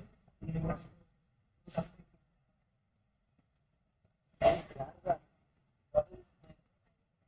Okay. Ask him to give first. No?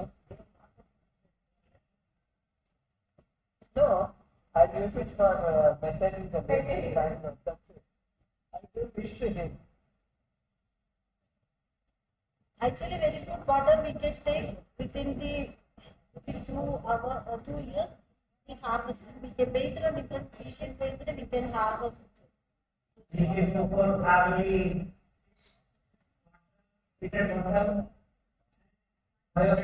or we can go to the Yeah, that's why it. Now they want you are the expert of sir. But Jaipur, you should tell them. Sir. suppose he takes a lease for it. Yeah, sir will give that detail about that one. Yes, sir. Let them write the project exam. If they do good job, then I will give the stuff. Why should I be talking in business stuff? No. No, it's not what he said. He is interested to return and to India. Then,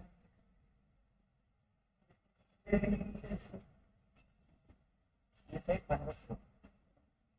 First, then we will see.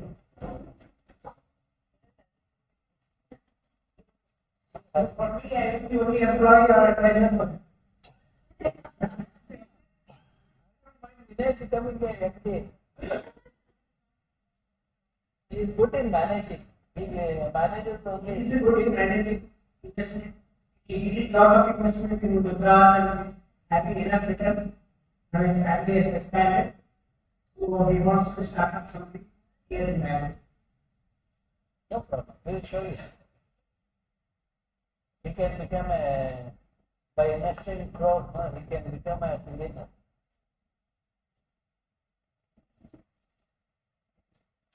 Two to 3 years should be okay.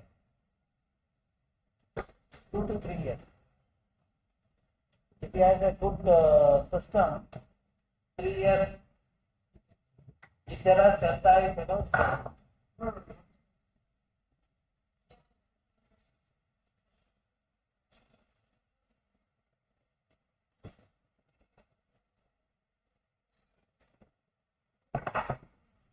Any more questions? that's okay, continue. You have not given a talk. Where is any more questions? No, oh man. Nothing. So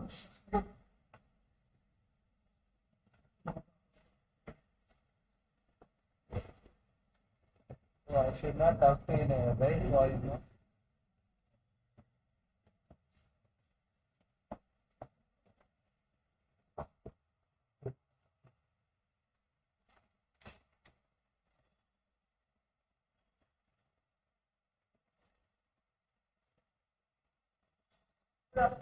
Everyone?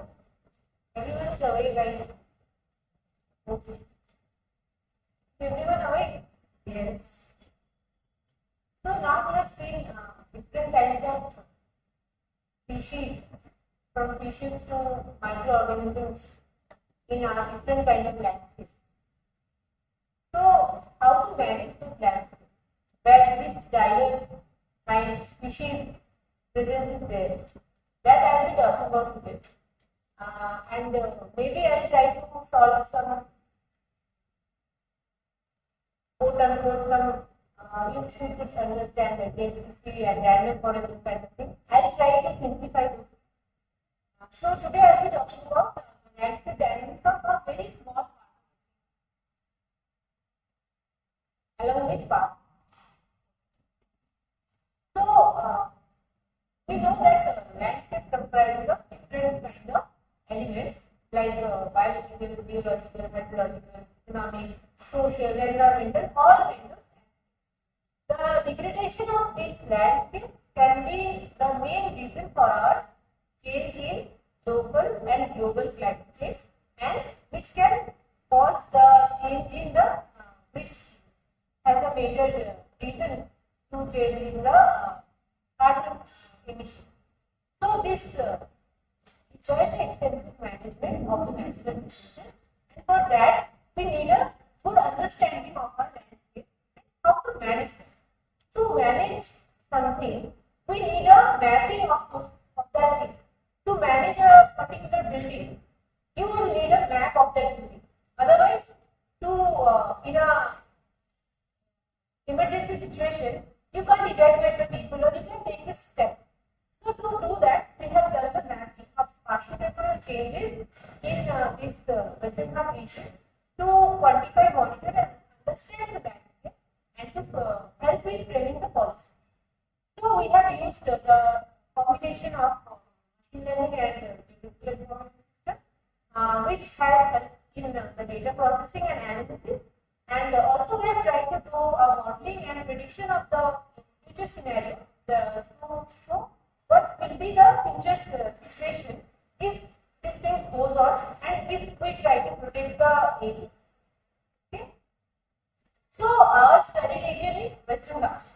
So we know Western Ghats is one of the hottest hotspots of the world, where there is more than 6,500 flora and fauna species present, and there is a very diverse range of species present from around 40% being endemic to that region, and most of the from flowering plants to kind of butterflies to mammals, from smallest species to the biggest one.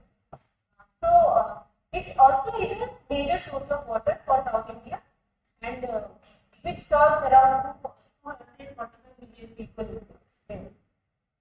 So, our study area is what I will be talking about today is a small part of Western Ghats. So, I will show you the study area in our Western Ghats is so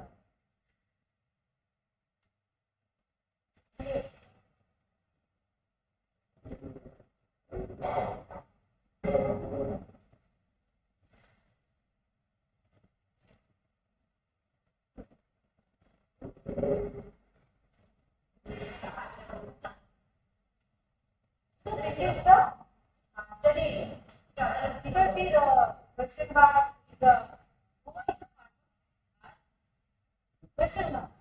So I have taken Goa as a study area, which has a total area of 3,700 square kilometers, and it has a combination of the high hilly regions in the east and the coastal regions and agricultural plains in the western section.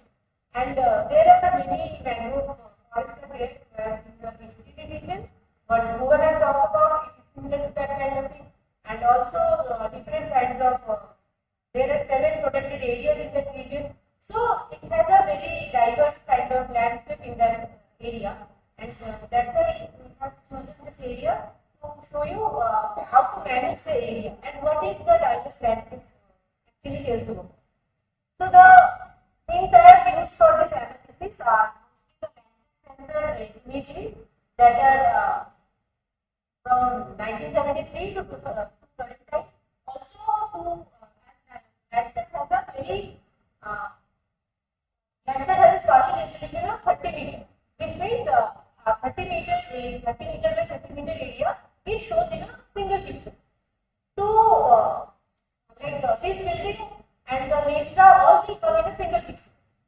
So we have tried to see that in a better visualization also using a image of 20 meter by 20 meter resolution also using IISC data, and also 10 meter by 10 meter resolution in Sentinel data. And then also we have used many core data like Survey of India, different kinds of forest inventory maps, and also the reports. So all of the reports we have analyzed and come to the run the analysis. So coming on to the method, like I said, I have taken the remote sensing data and many collateral data, and we have done a very extensive field work, and then we have combined the data and processed the data both radiometrically and geometrically. Radiometrically means if the image has some error, then we have corrected it, like if there is a cloud cover, then we have to do the correction. If the image is suppose tilted, then we have to do the proper georeferencing and do the proper correction. So like before uploading to Facebook, you edit your photo, that is necessary. So to before analyzing the image also, we need to do the processing. So after processing the data, we will take some training data. I will show you how to take the training data and actually what training data means in upcoming slides. So we have taken 70% of the training data for classification and 30% for our validation of our region. And then we have done our algorithm classification in 4 stages. That also I will show you later in upcoming slides. This is a very summarizing way of showing what field study we have done. That covers most of the Goa. And we have done the land use analysis in cloud-based platform, which is Google Earth engine, where we don't need to do downloading the image and all those things. And we have done hierarchical classification to make it simple. I'll say, suppose I have an image, and the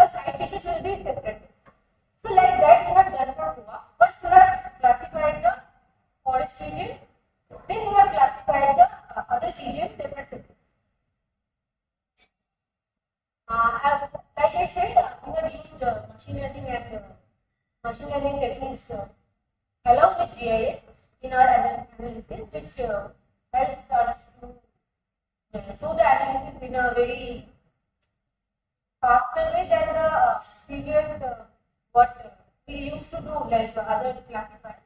And there are different kind of classifiers are there, supervisor, supervised, and all things which gives us a different kind of insights of how to classify the image. So we have mainly used the supervised classification where we are giving the training data and we are not dependent on the classifier to give us the result. Based on our input, it will give us the result. And for the algorithm that we have used for classification is random forest, which uses different kind of decision trees. So decision trees are like this, which leads us to a leaf node, and from that we get a vegetative coding to get the our result. So, like I said, we have used Google Earth Engine web-based platform, which is a cloud-based platform. So, why do we use that? As this is a cloud-based platform, we can use it from a remote place. Wherever we are, we can analyze the data without depending on our drive. So this gives us a very flexible way of working, and also this doesn't depend on our system. So this has different platforms to work with. There are mostly 3 platforms which are Explorer, Timelapse and Code Editor. I will show you one Timelapse, which in Google and Timelapse there are already pre-built timelapses there along with their code. So you can see and explore how to see a timelapse of a region. This is a timelapse of who can say this is a timelapse of oil. Yes.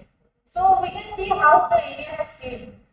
So there are many like Amazon forest timelapse is also there. So you can go and check and see how this satellite image processing works. Then this is our main code editor where a lot of things are there. This is the main place where we do our analysis, and this is very simple. Like if we want to add a map to our layer, then we will write map.add there. It's as simple as that. When Rajesh said that we will apply some code and then we will do the analysis, it's not very complex. It's very simple JavaScript, which we can do. And JavaScript, if we see, it's not very complex. So the database which I was talking about, the landscape and scientific data, all are there in Google Earth Engine database itself. So there are 9 petabytes of data available there, which we can use for an analysis. And from that we have taken the landscape data, which has a 30 meter resolution, and also the sentinel data. So like I said, you can use JavaScript and both Python for the analysis. So you don't need to be a quote-unquote coder for this kind of analysis. This is very straightforward, and also if we search in the internet, you will get code for everything. So like I said, the data set is already there. I have shown an example of how to go to the data set. You can go to developers and art engine. Then you will see the Lancet collection, and there I have selected the Lancet 9, certain reference data, and this is the inside of the website. You can see and explore what are the specifications of the data and all. So this is a very summarized version of what we have done. So first we have done is land cover classification. So land cover classification, we have tried to see first what is the vegetated area and non-vegetated area. To do that, we have done the normalized difference vegetation index. So what is normalized difference vegetation index? It divides the area into vegetation area and non-vegetation area, and it uses the NIR or near infrared band of a satellite image and the red band. These 2 bands are normalized, and then we get a value from -1 to 1. -1 mean values gives us the non-vegetated areas, and the values nearer to 1 gives us the vegetated area.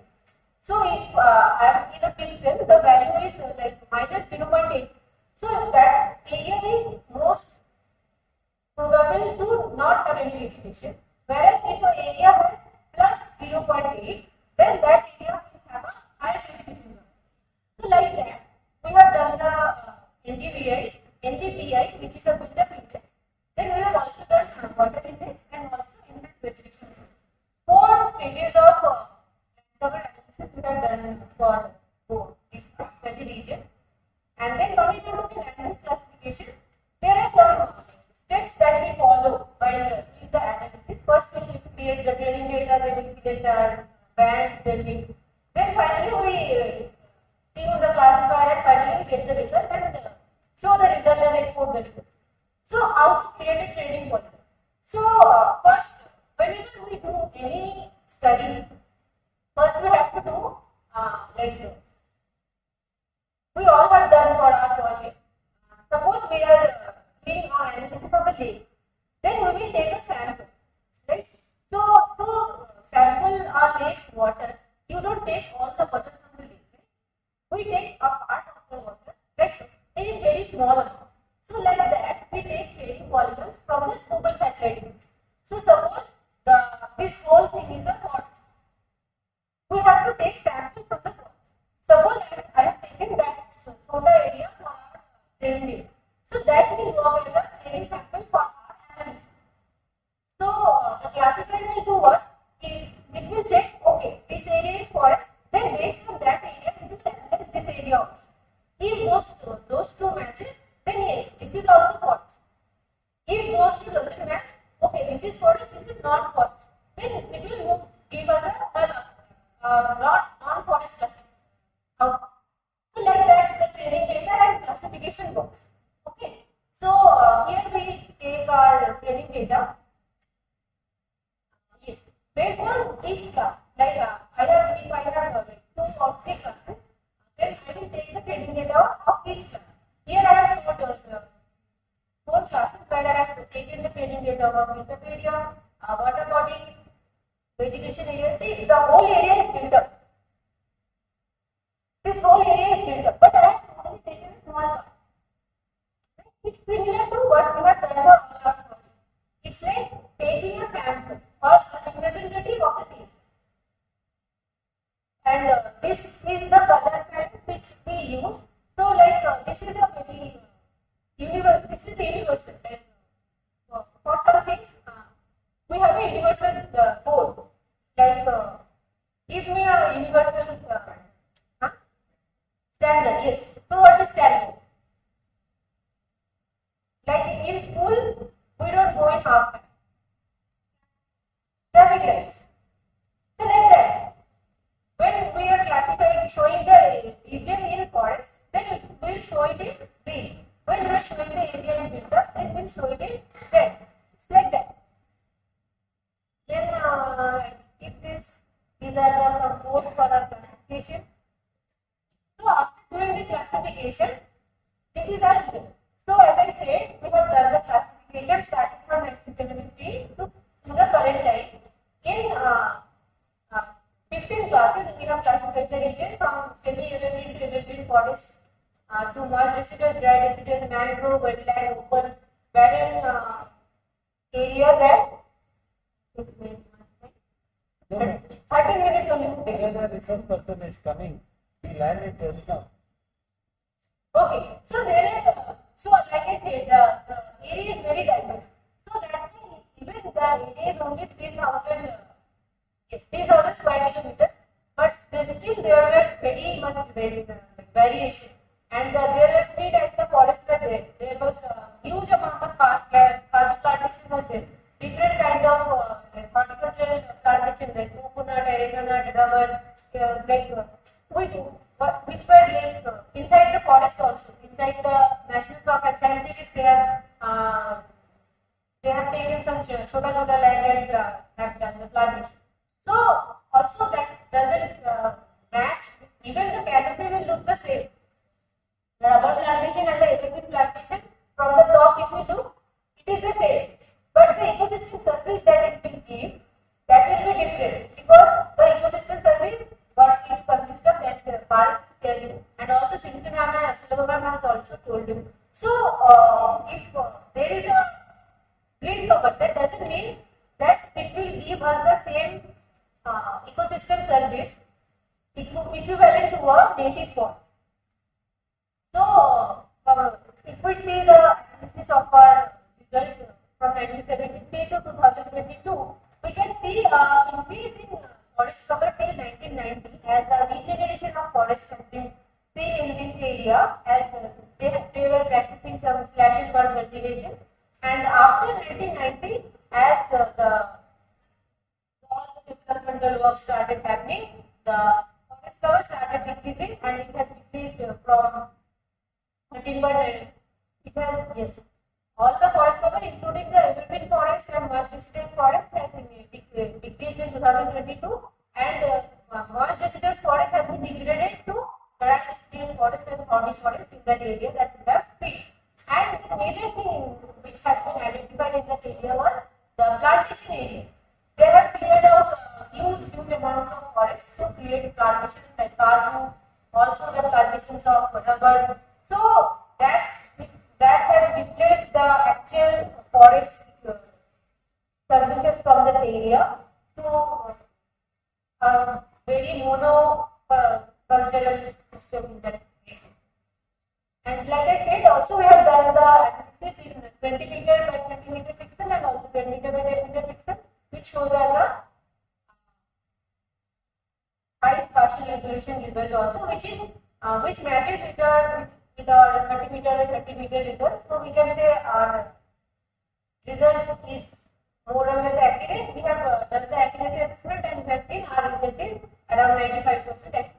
So after that, up to this, I think random forest and all those random chota things we are not very much confused about, and with the writing exam. From this I will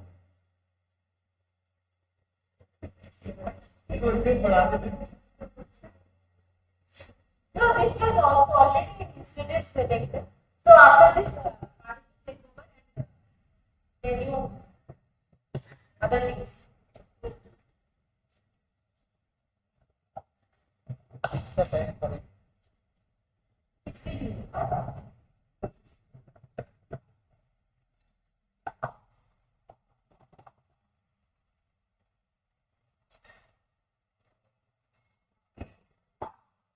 Good afternoon.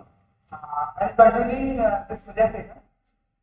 Now we have talked about how to exploit remote sensing data, how to pre-process it, how to classify a particular area into vegetation, non-vegetation, filter, non-filter, and after that land use classification. In that we have classified the area based on how the land has been utilized by the human for its personal benefits. Now, based on that land use classification, now we have like how the forest ecosystem has been degraded with the time. First,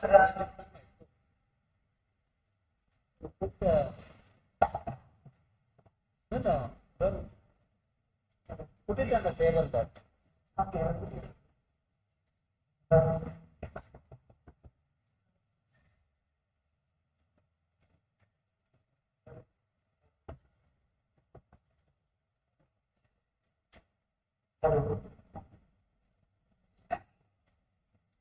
So, forest fragmentation is the process of degrading or degradation of forest ecosystem of continuous tracts into smaller fragments, which will degrade the habitat, which will degrade and prevent the natural phenomena to occur there, and this is due to the anthropogenic activities which have led to these changes, and this will change the shape of the forest ecosystem and the functioning of the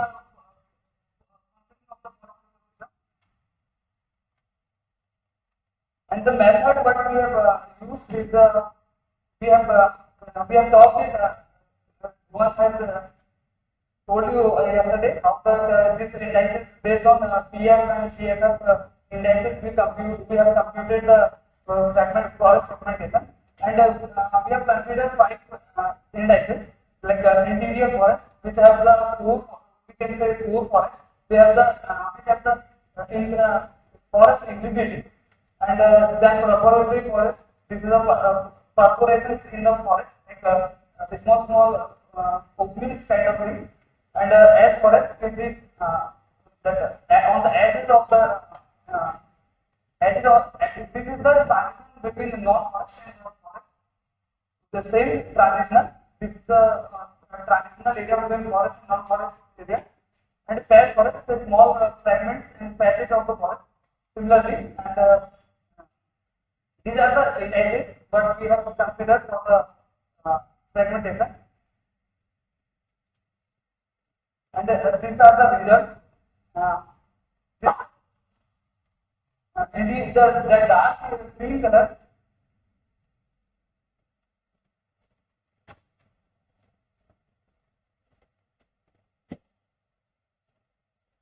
This dark green color on the western side, this is the area connecting Texas to Karnataka, this is Texas to Belgaum, this area, and this is with the Dandeli Wildlife Sanctuary.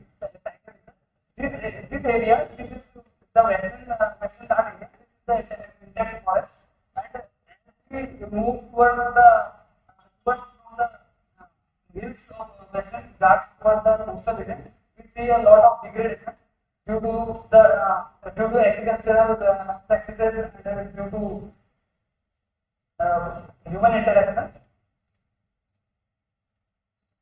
These are the results. But we have noticed that there was an increase in forest cover till 1990s, and then it became degrading or it became fragmenting till now. This is the reason why this area has undergone, like we have talked about that shifting cultivation. Earlier, people are practicing here shifting cultivation. They were chopping down that forest and they were cultivating there. And then after some time, they will move to another place. They will chop forest there, and then they will cultivate there. In that process, the forest was degrading. The forest was degrading, and after that, after post independence, there was a ban on this shifting cultivation. So it again started regenerating after that. So what we call a secondary succession also. So during our field visit, we have also noticed that small samplings of adult green forest there. That shows that there is a process of secondary succession is going on. These are the agents of forest fragmentation. In blue color, these are the areas under first is the agriculture. The area under which is showing by the blue is the agricultural area, and here this is the horticulture coconut plantation, and here in this is the cashew plant. You can see this is prominent in that forested area where the forest is there. Mining was there. Earlier, mining was there. After 2015, there was a ban and there was a ban on mining. So it has been stopped somewhere, but some mines are operational. So mines are there. Iron. Mean that it is a good reserve of minerals. Reserve. So they are extracting from years. So these are the prominent mining sites, and these are the plantations which include acacia, the eucalyptus, rubber. These are prominent in the fringes of in the fringes as well as in the national reserve areas. And this is the build-up area. This small, you can see this line is showing the boundary of reserve area. You can see this black line. It is showing the boundary in towards the right, that the reserve area.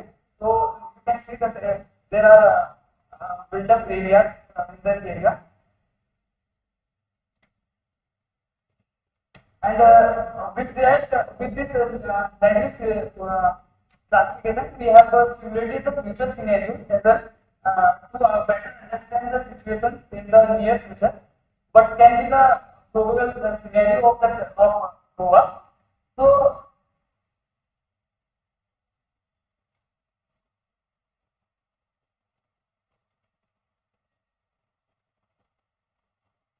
we have used earlier, day before yesterday, Bharat had talked about cellular automata Markov method. We have used that algorithm to simulate the likely land use change in the near future. Like first we have simulated for recent year, then we have based on the transition 1998 to 2018, and based on that we have validated it with our recent classification, and we got an good accuracy. So based on that we have simulated for 2038, and we have also looked at environment protection scenario. This is the earlier what I told, that is the business as usual scenario, and we have looked upon the environmental protection scenario. In this we will try to protect the conserved reserve area. In that we have used many factors like major root, impact of major root, impact of minor root, railways, industrial area layout, that layout means the proposed layout will come in the near future, and that open area in the S forest. And we have given some constraint like protected area. We will not try to intervene in that area for our developmental process. There are some constraints like elevation, slope.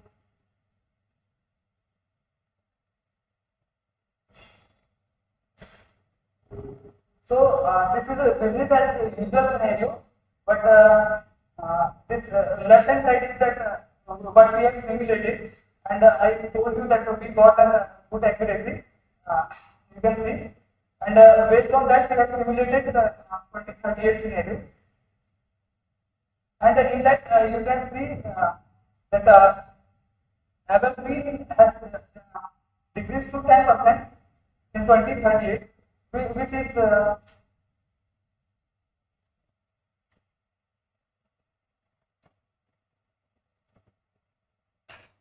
which is 30% here, around 30% in the recent time, which has been which is simulated to be degraded, which is likely to be degraded to 10%.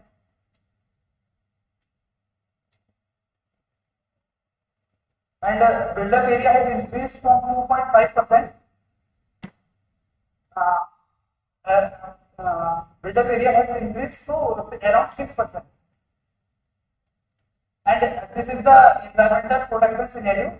In that, you can see that the evergreen forest or the other forest, they are from 13% it will come to around 11%. Means it is a little bit better scenario than as a business as a usual scenario.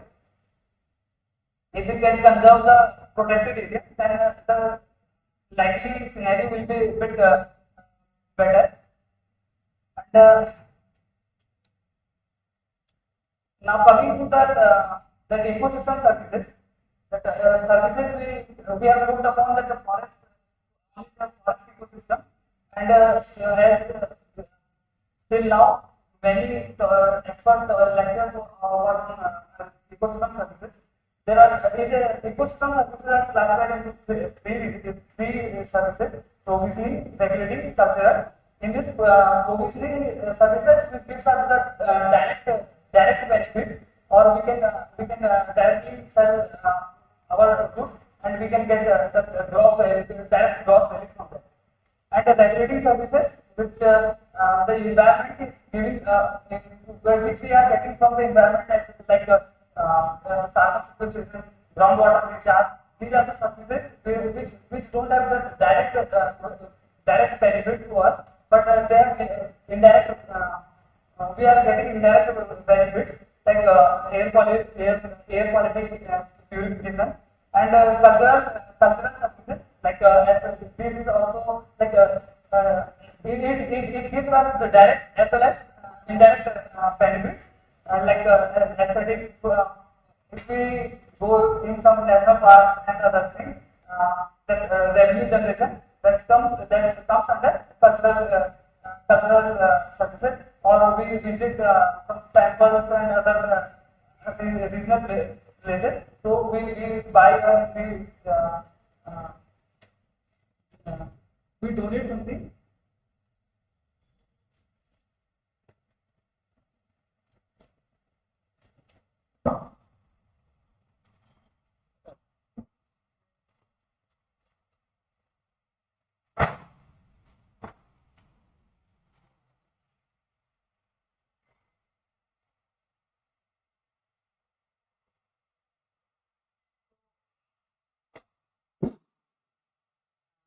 Especially recreation and tourism, but we generate from the tourist places. It is spiritual and historical, with high end experience. And this is the methodology what we have used. We have for the provisioning services, but from this we can derive the tax benefit. We have computed for the forest ecosystem. Here I have mentioned that terrestrial and aquatic factors.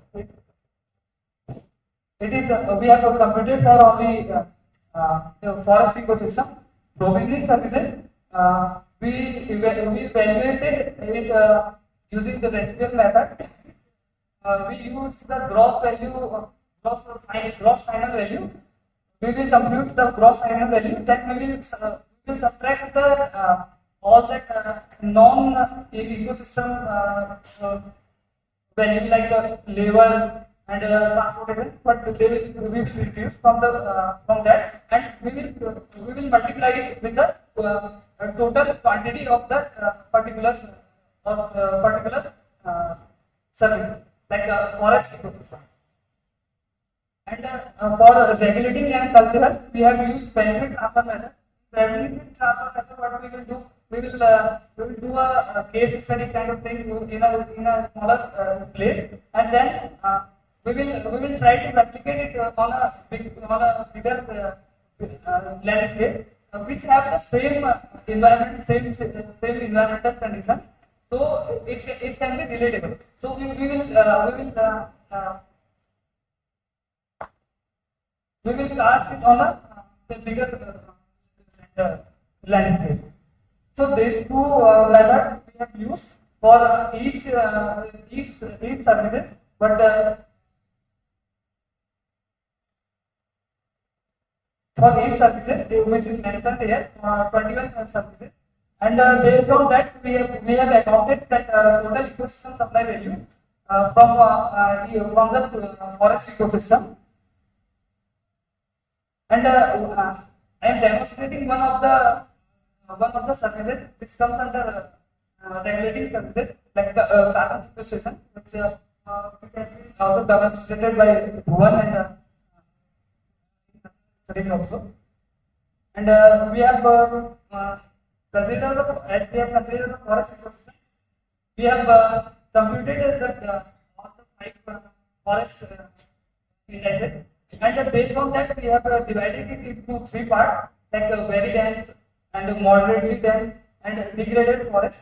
And based on our field samplings, field data, and literature review and other published literature, we have considered that optimum values for the biomass, and based on that biomass for the east forest side, and based on that we have calculated AGB, BCB, soil biomass and dead biomass, and this is we have done for all the three forest conditions like very dense, moderately dense and degraded. Based on that, as you know, that carbon is stored, like carbon is having the 50%, 45 to 50% share in the woody, like in the tree or woody biomass. So based on that, we have used in which is widely used for national capital accounting, which has given us a very good accuracy.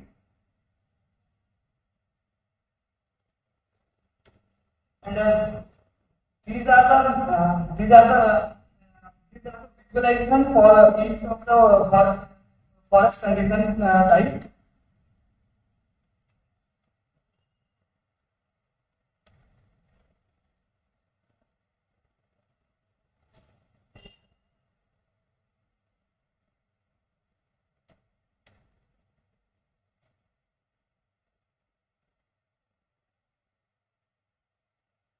You can see this is for the very dense, and you can see that the area in the western part, which is with depicted with red color, having the highest value. This is in tons, and the area adjacent to the fringes of western Ghats having the lower values. This is the first AGB, second BGB, above ground biomass, below ground biomass. This is soil biomass, and this is dead biomass, and this is the final total carbon storage in very dense forest. And we have evaluated the worth of the ecosystem also, and we have evaluated it around $3.52 billion for very dense, and similarly $0.18 billion for moderately dense forest, and for the degraded forest $0.56 billion. That this you can see that you will think that why it is less in moderately dense forest. It is because of the extent, geographical extent of the moderately dense forest, lesser as comparison to the degraded forest.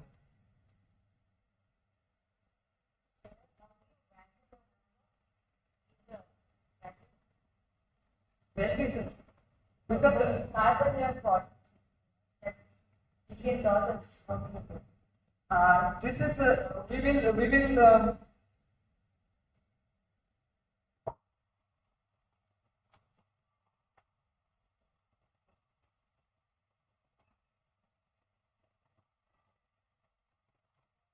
is the value in tons. You can see that carbon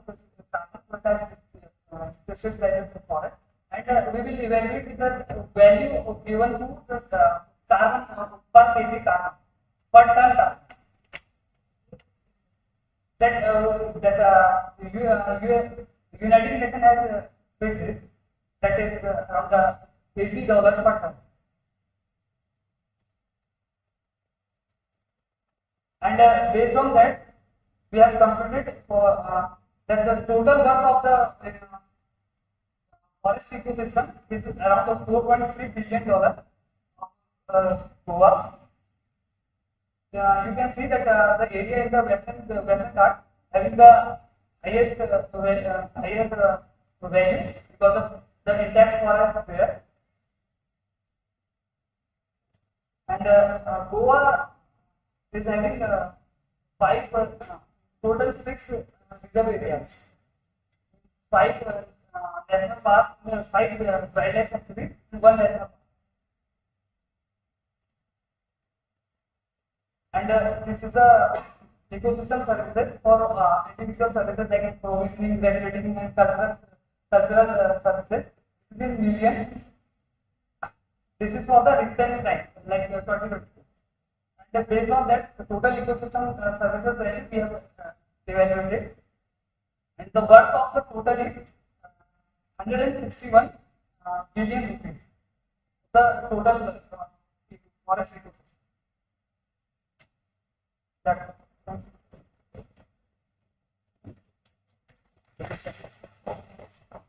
openness. We'll have it and then take a break.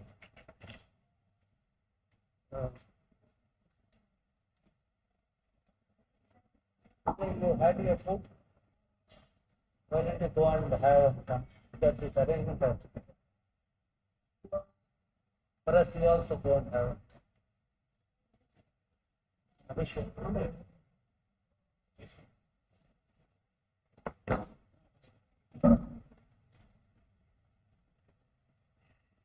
She has sent you an attachment, no?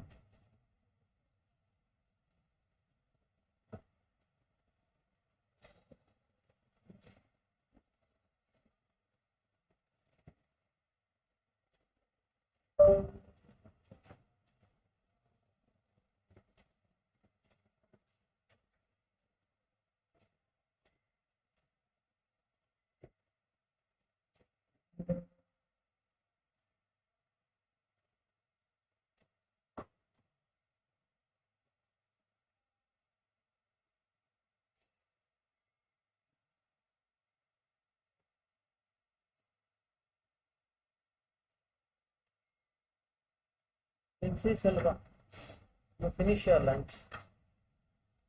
Go upstairs and finish your lunch and come. Because here arrangement has to be done for the exam.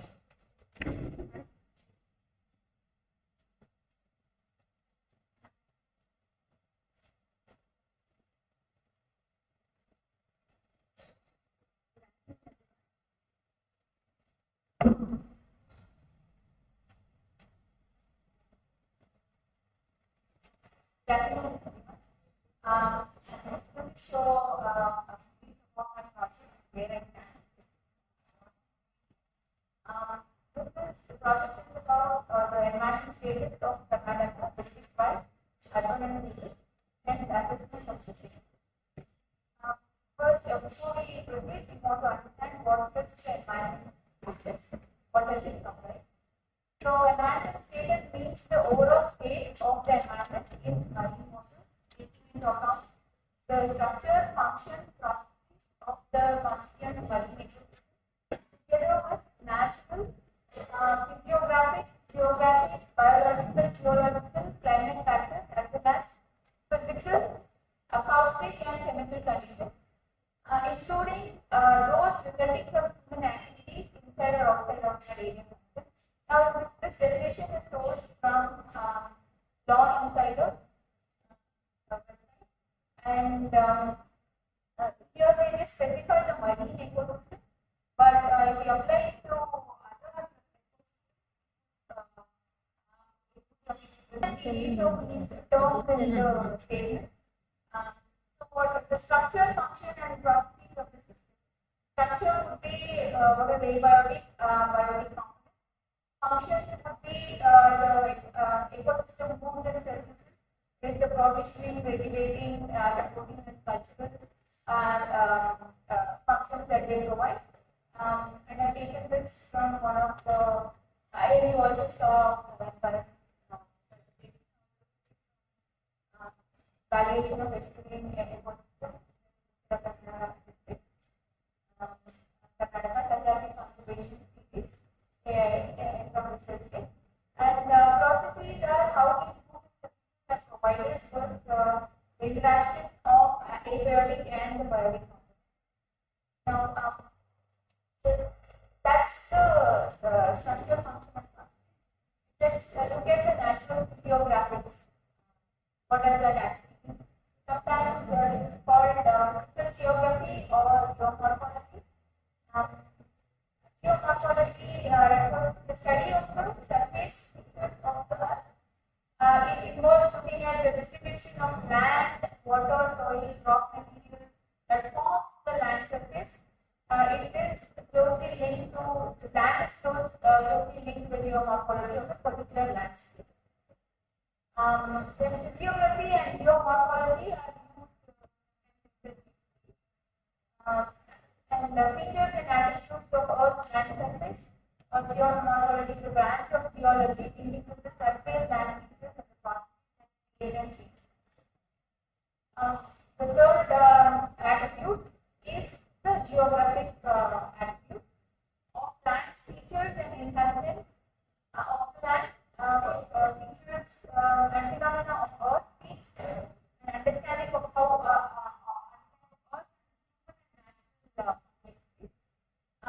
biological feature is the living organisms, the macro, micro, and fungal.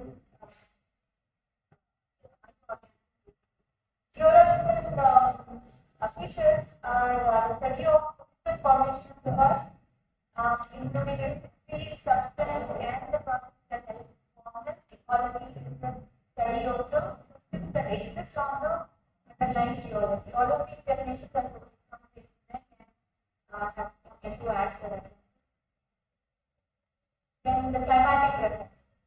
Climate is a long-term pattern of weather in a particular area. Weather can change outward day to day, year to year, but in a region when weather patterns are tracked for several years, they are considered climate. Climate is determined by a region's climatic system.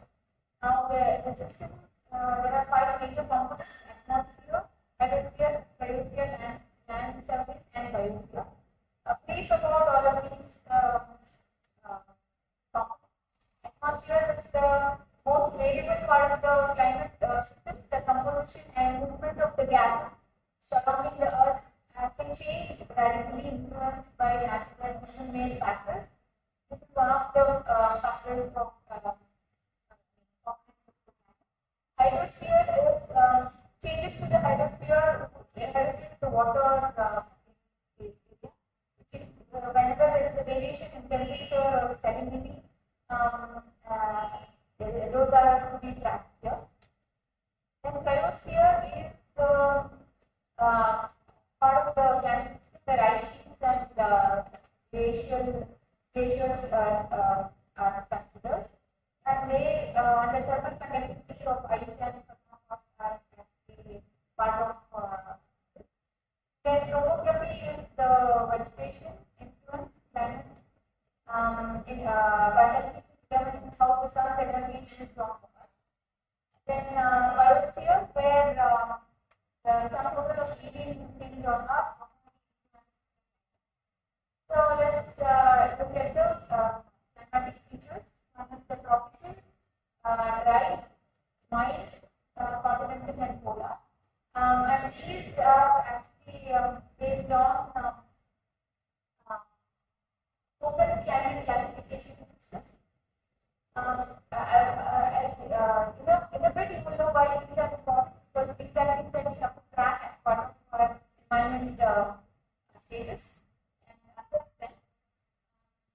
Hence, just giving a brief of what it contains. Then the physical attributes of the environment is the temperature, light, hydrology, rainfall, soil moisture, flow rates. Physical attributes also are influenced by solar radiation. When the radiation moves the land, water drives hydraulic cycles and supports essential for our and acoustic is the ecology, sometimes called mediated comes the chemical condition. Chemical attributes are the level of oxygen, nutrients, pH level, salinity, and other chemicals. Now, our ecosystem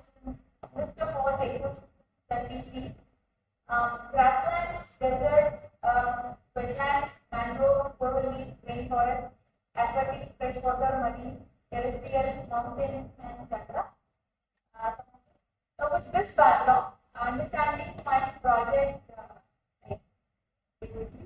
that environmental status of Karnataka district-wide, which is assessment of various ecosystems, including environmental status attributes in 30 districts of Karnataka. That is attributes that we just saw: physical, chemical, climatic, and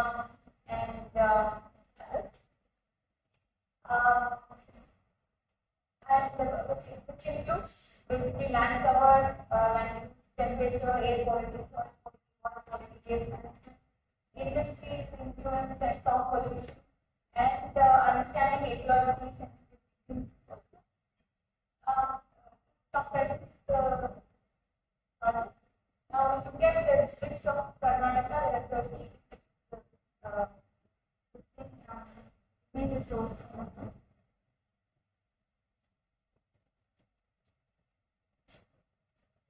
So,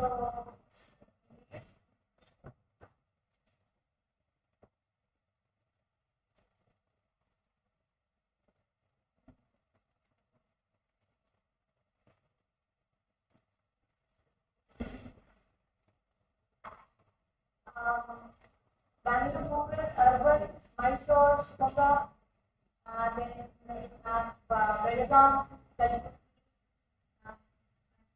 Uttara Kannada, Dakshina Kannada, and all of those.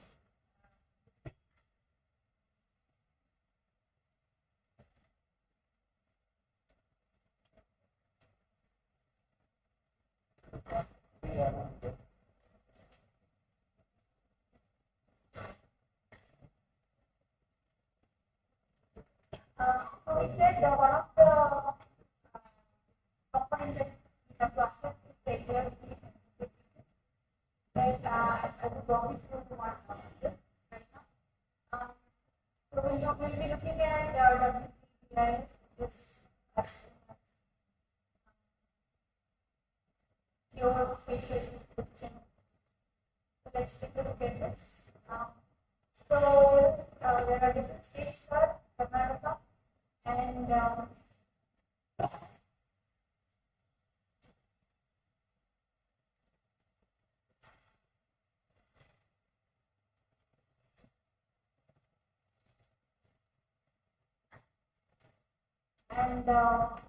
look at one particular district right now.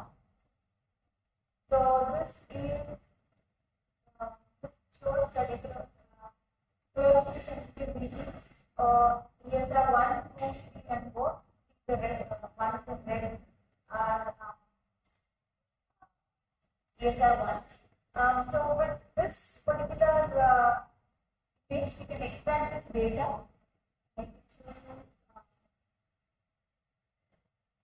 This is the data that is expanded from the map. And here you can see the column Z, which is IISC ESR.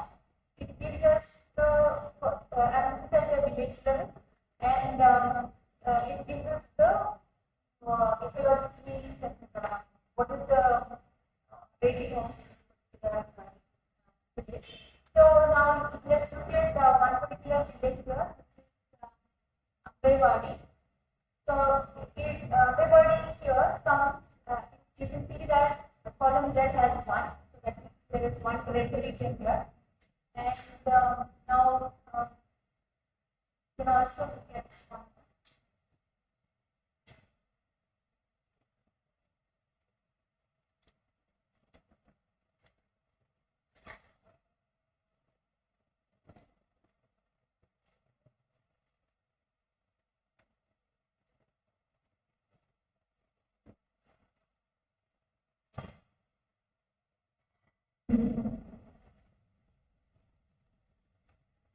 So it appears that Ambewadi village has two different ESRs, right? Two of which is the number 3 and 1. But I think sometimes the village names are duplicated. One of your same name in multiple. But is it in the same district in the same district. No, ages are different, but name are common. Right, the names are right. So this could be one of the situations. Let me show this in the. I could go to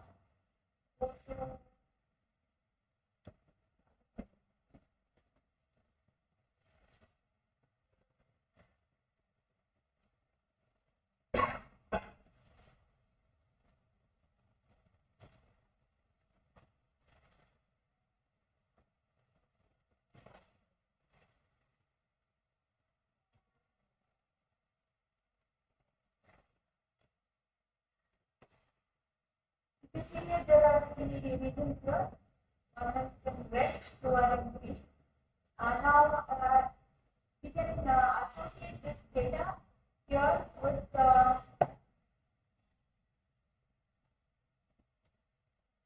district data that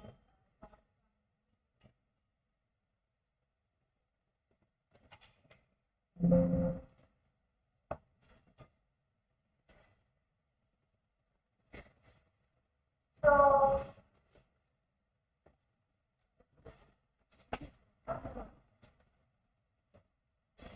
we are looking at row 5, that is Bedagari, right? So this has a population, this as a district was established in 1956, and taluk there are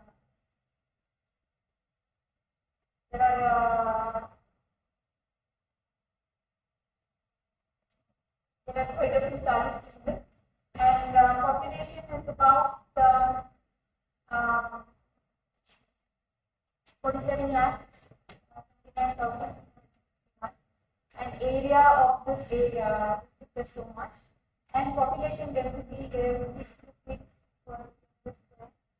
And here is the numbering. And what I would with my project, what I wanted to associate was the number of regions in Belagavi district, so number 5, right? With the regions with ESR 1 and 2, 3, and 4, which I have gotten this raw data extract. And with this, I can say that this is the area of Belagavi and in which stakeholders region. And how this data will help us assess it is with the various other information that I am still working on to procure, like the forest cover, the built-up area, and all of that. I can show these two together and basically represent all the data together in one particular data.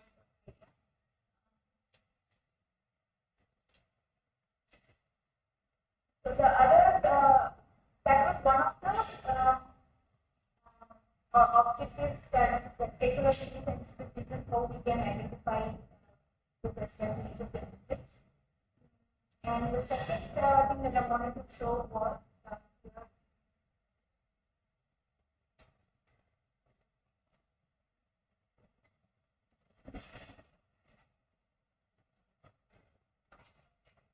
this is one of my other sources that I will be using, which is one.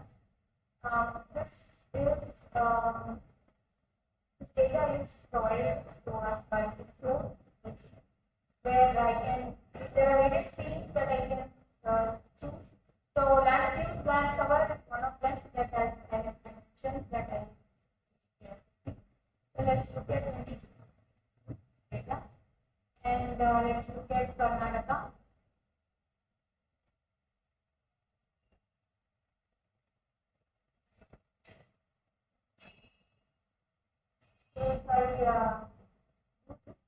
So it provides this image which shows you can see different colors here. Let's see what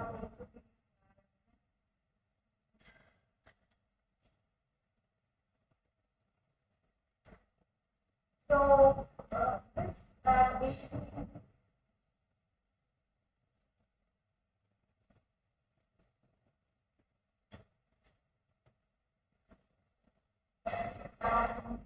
so this is the various sectors that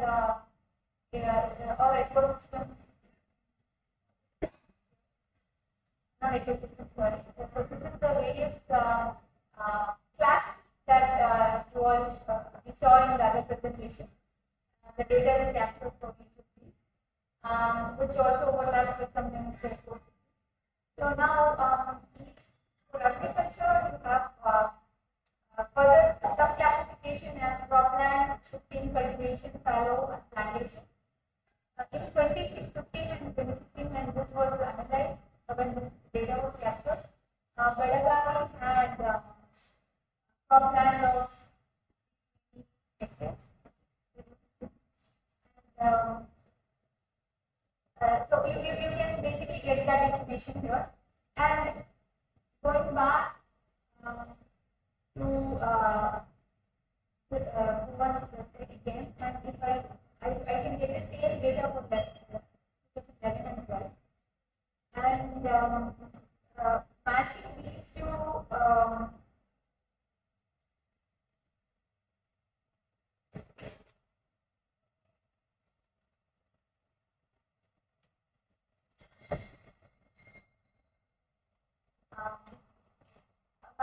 Comparing these two, we can assess how each of these classes are basically changing, right? But that is still in 2016, which I am yet to do. And along with this, there is another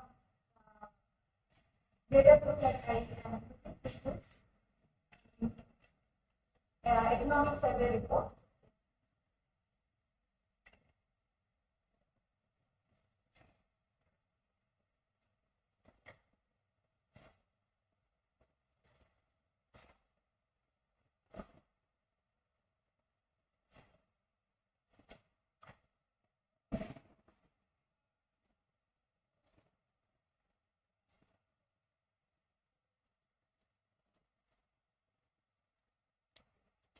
The economic survey report has, in some places, has district-wise data for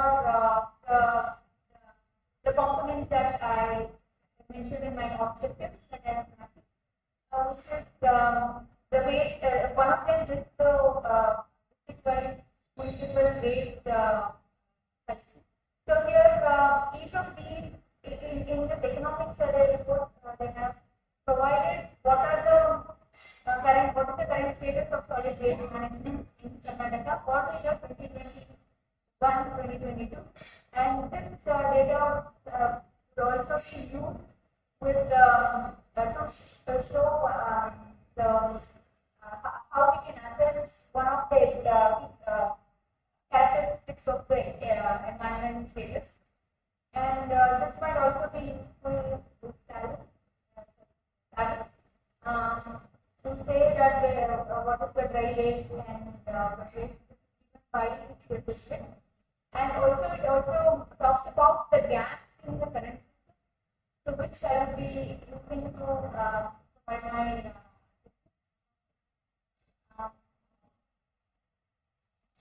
along with this, as I am also using articles from the state where wetlands and for a particular district is several articles that I can use.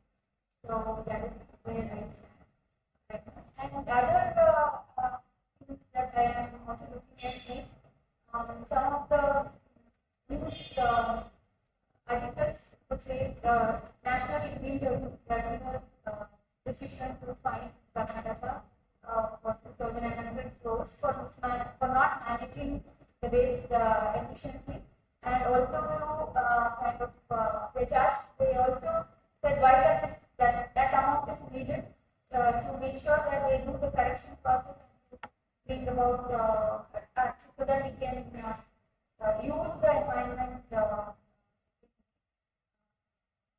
That's what I have done.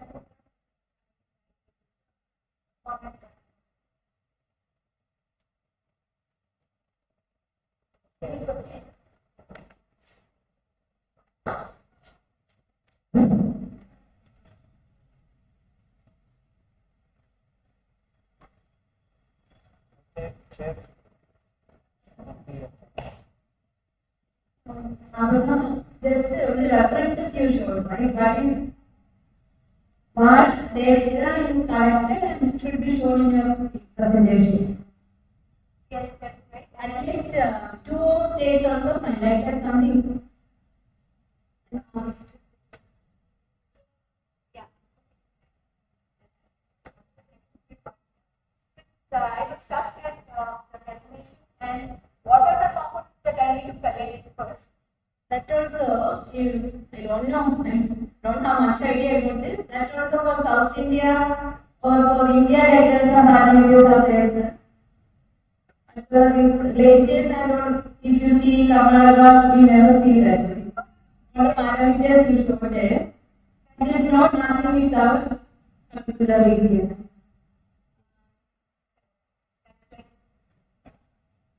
What is the general definition for Karnataka?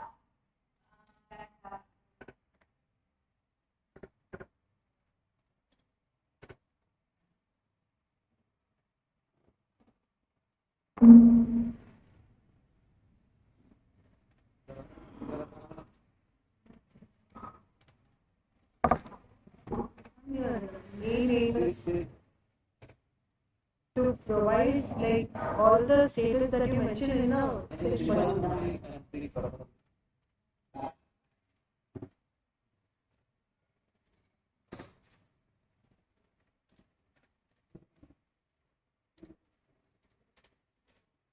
So all the status that you mentioned here, your aim is to provide all those status for a, like each district in one particular place.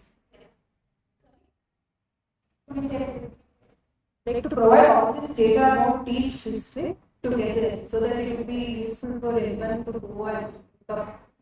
That is your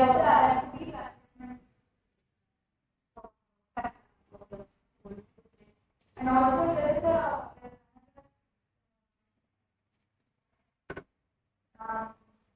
environment status report of Karnataka, which is published by TVRAMACHANDRA. TVRAMACHANDRA is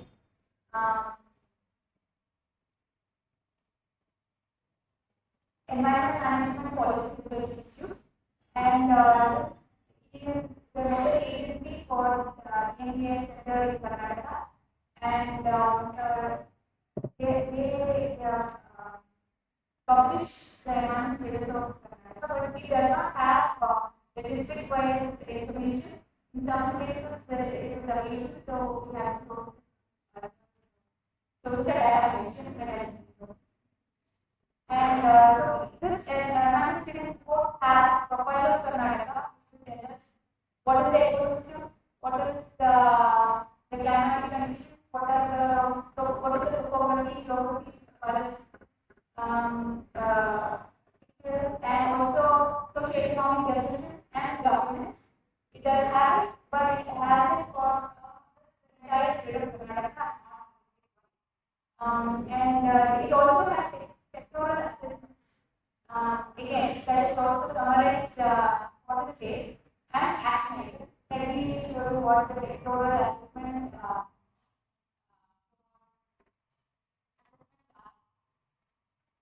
So basically the sectors are wildlife, forest and wildlife, biodiversity, coastal and marine ecology, land degradation, mining and quarrying, air noise and water pollution, agriculture and agriculture, water and irrigation, health, energy, waste management, industry, transport, climate change, environment, hotspots, policy regulation, economic. You ask me what are relevant here for, and so all the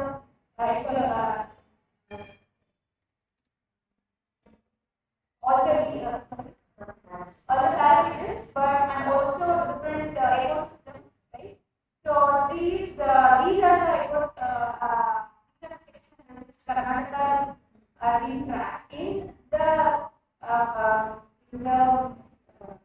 officially published environment status report, but with respect to the publication, the data available publication, I would be forest and wildlife also will cover the shrubs and other classification that we saw from the one application.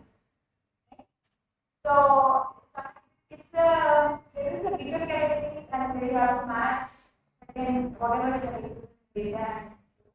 So basically, these are the things that are Noise data from which side will take. composition. Motion, air, noise, water. Yes. Can you understand air, water? We have noise from which online lecture. I have.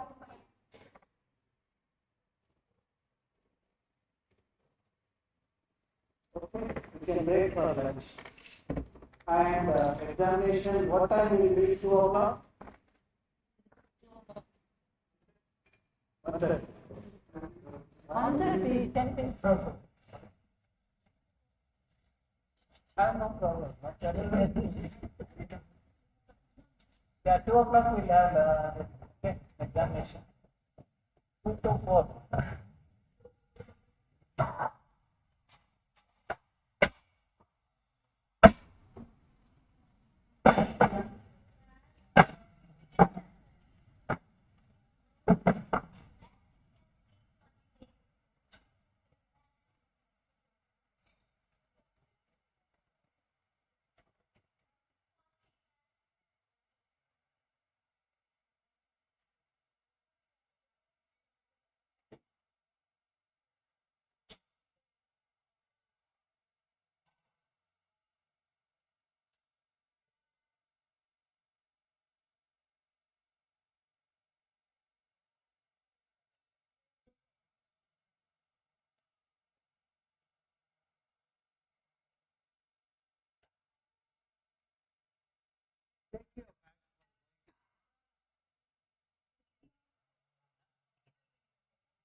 Use I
serve the data will not eat.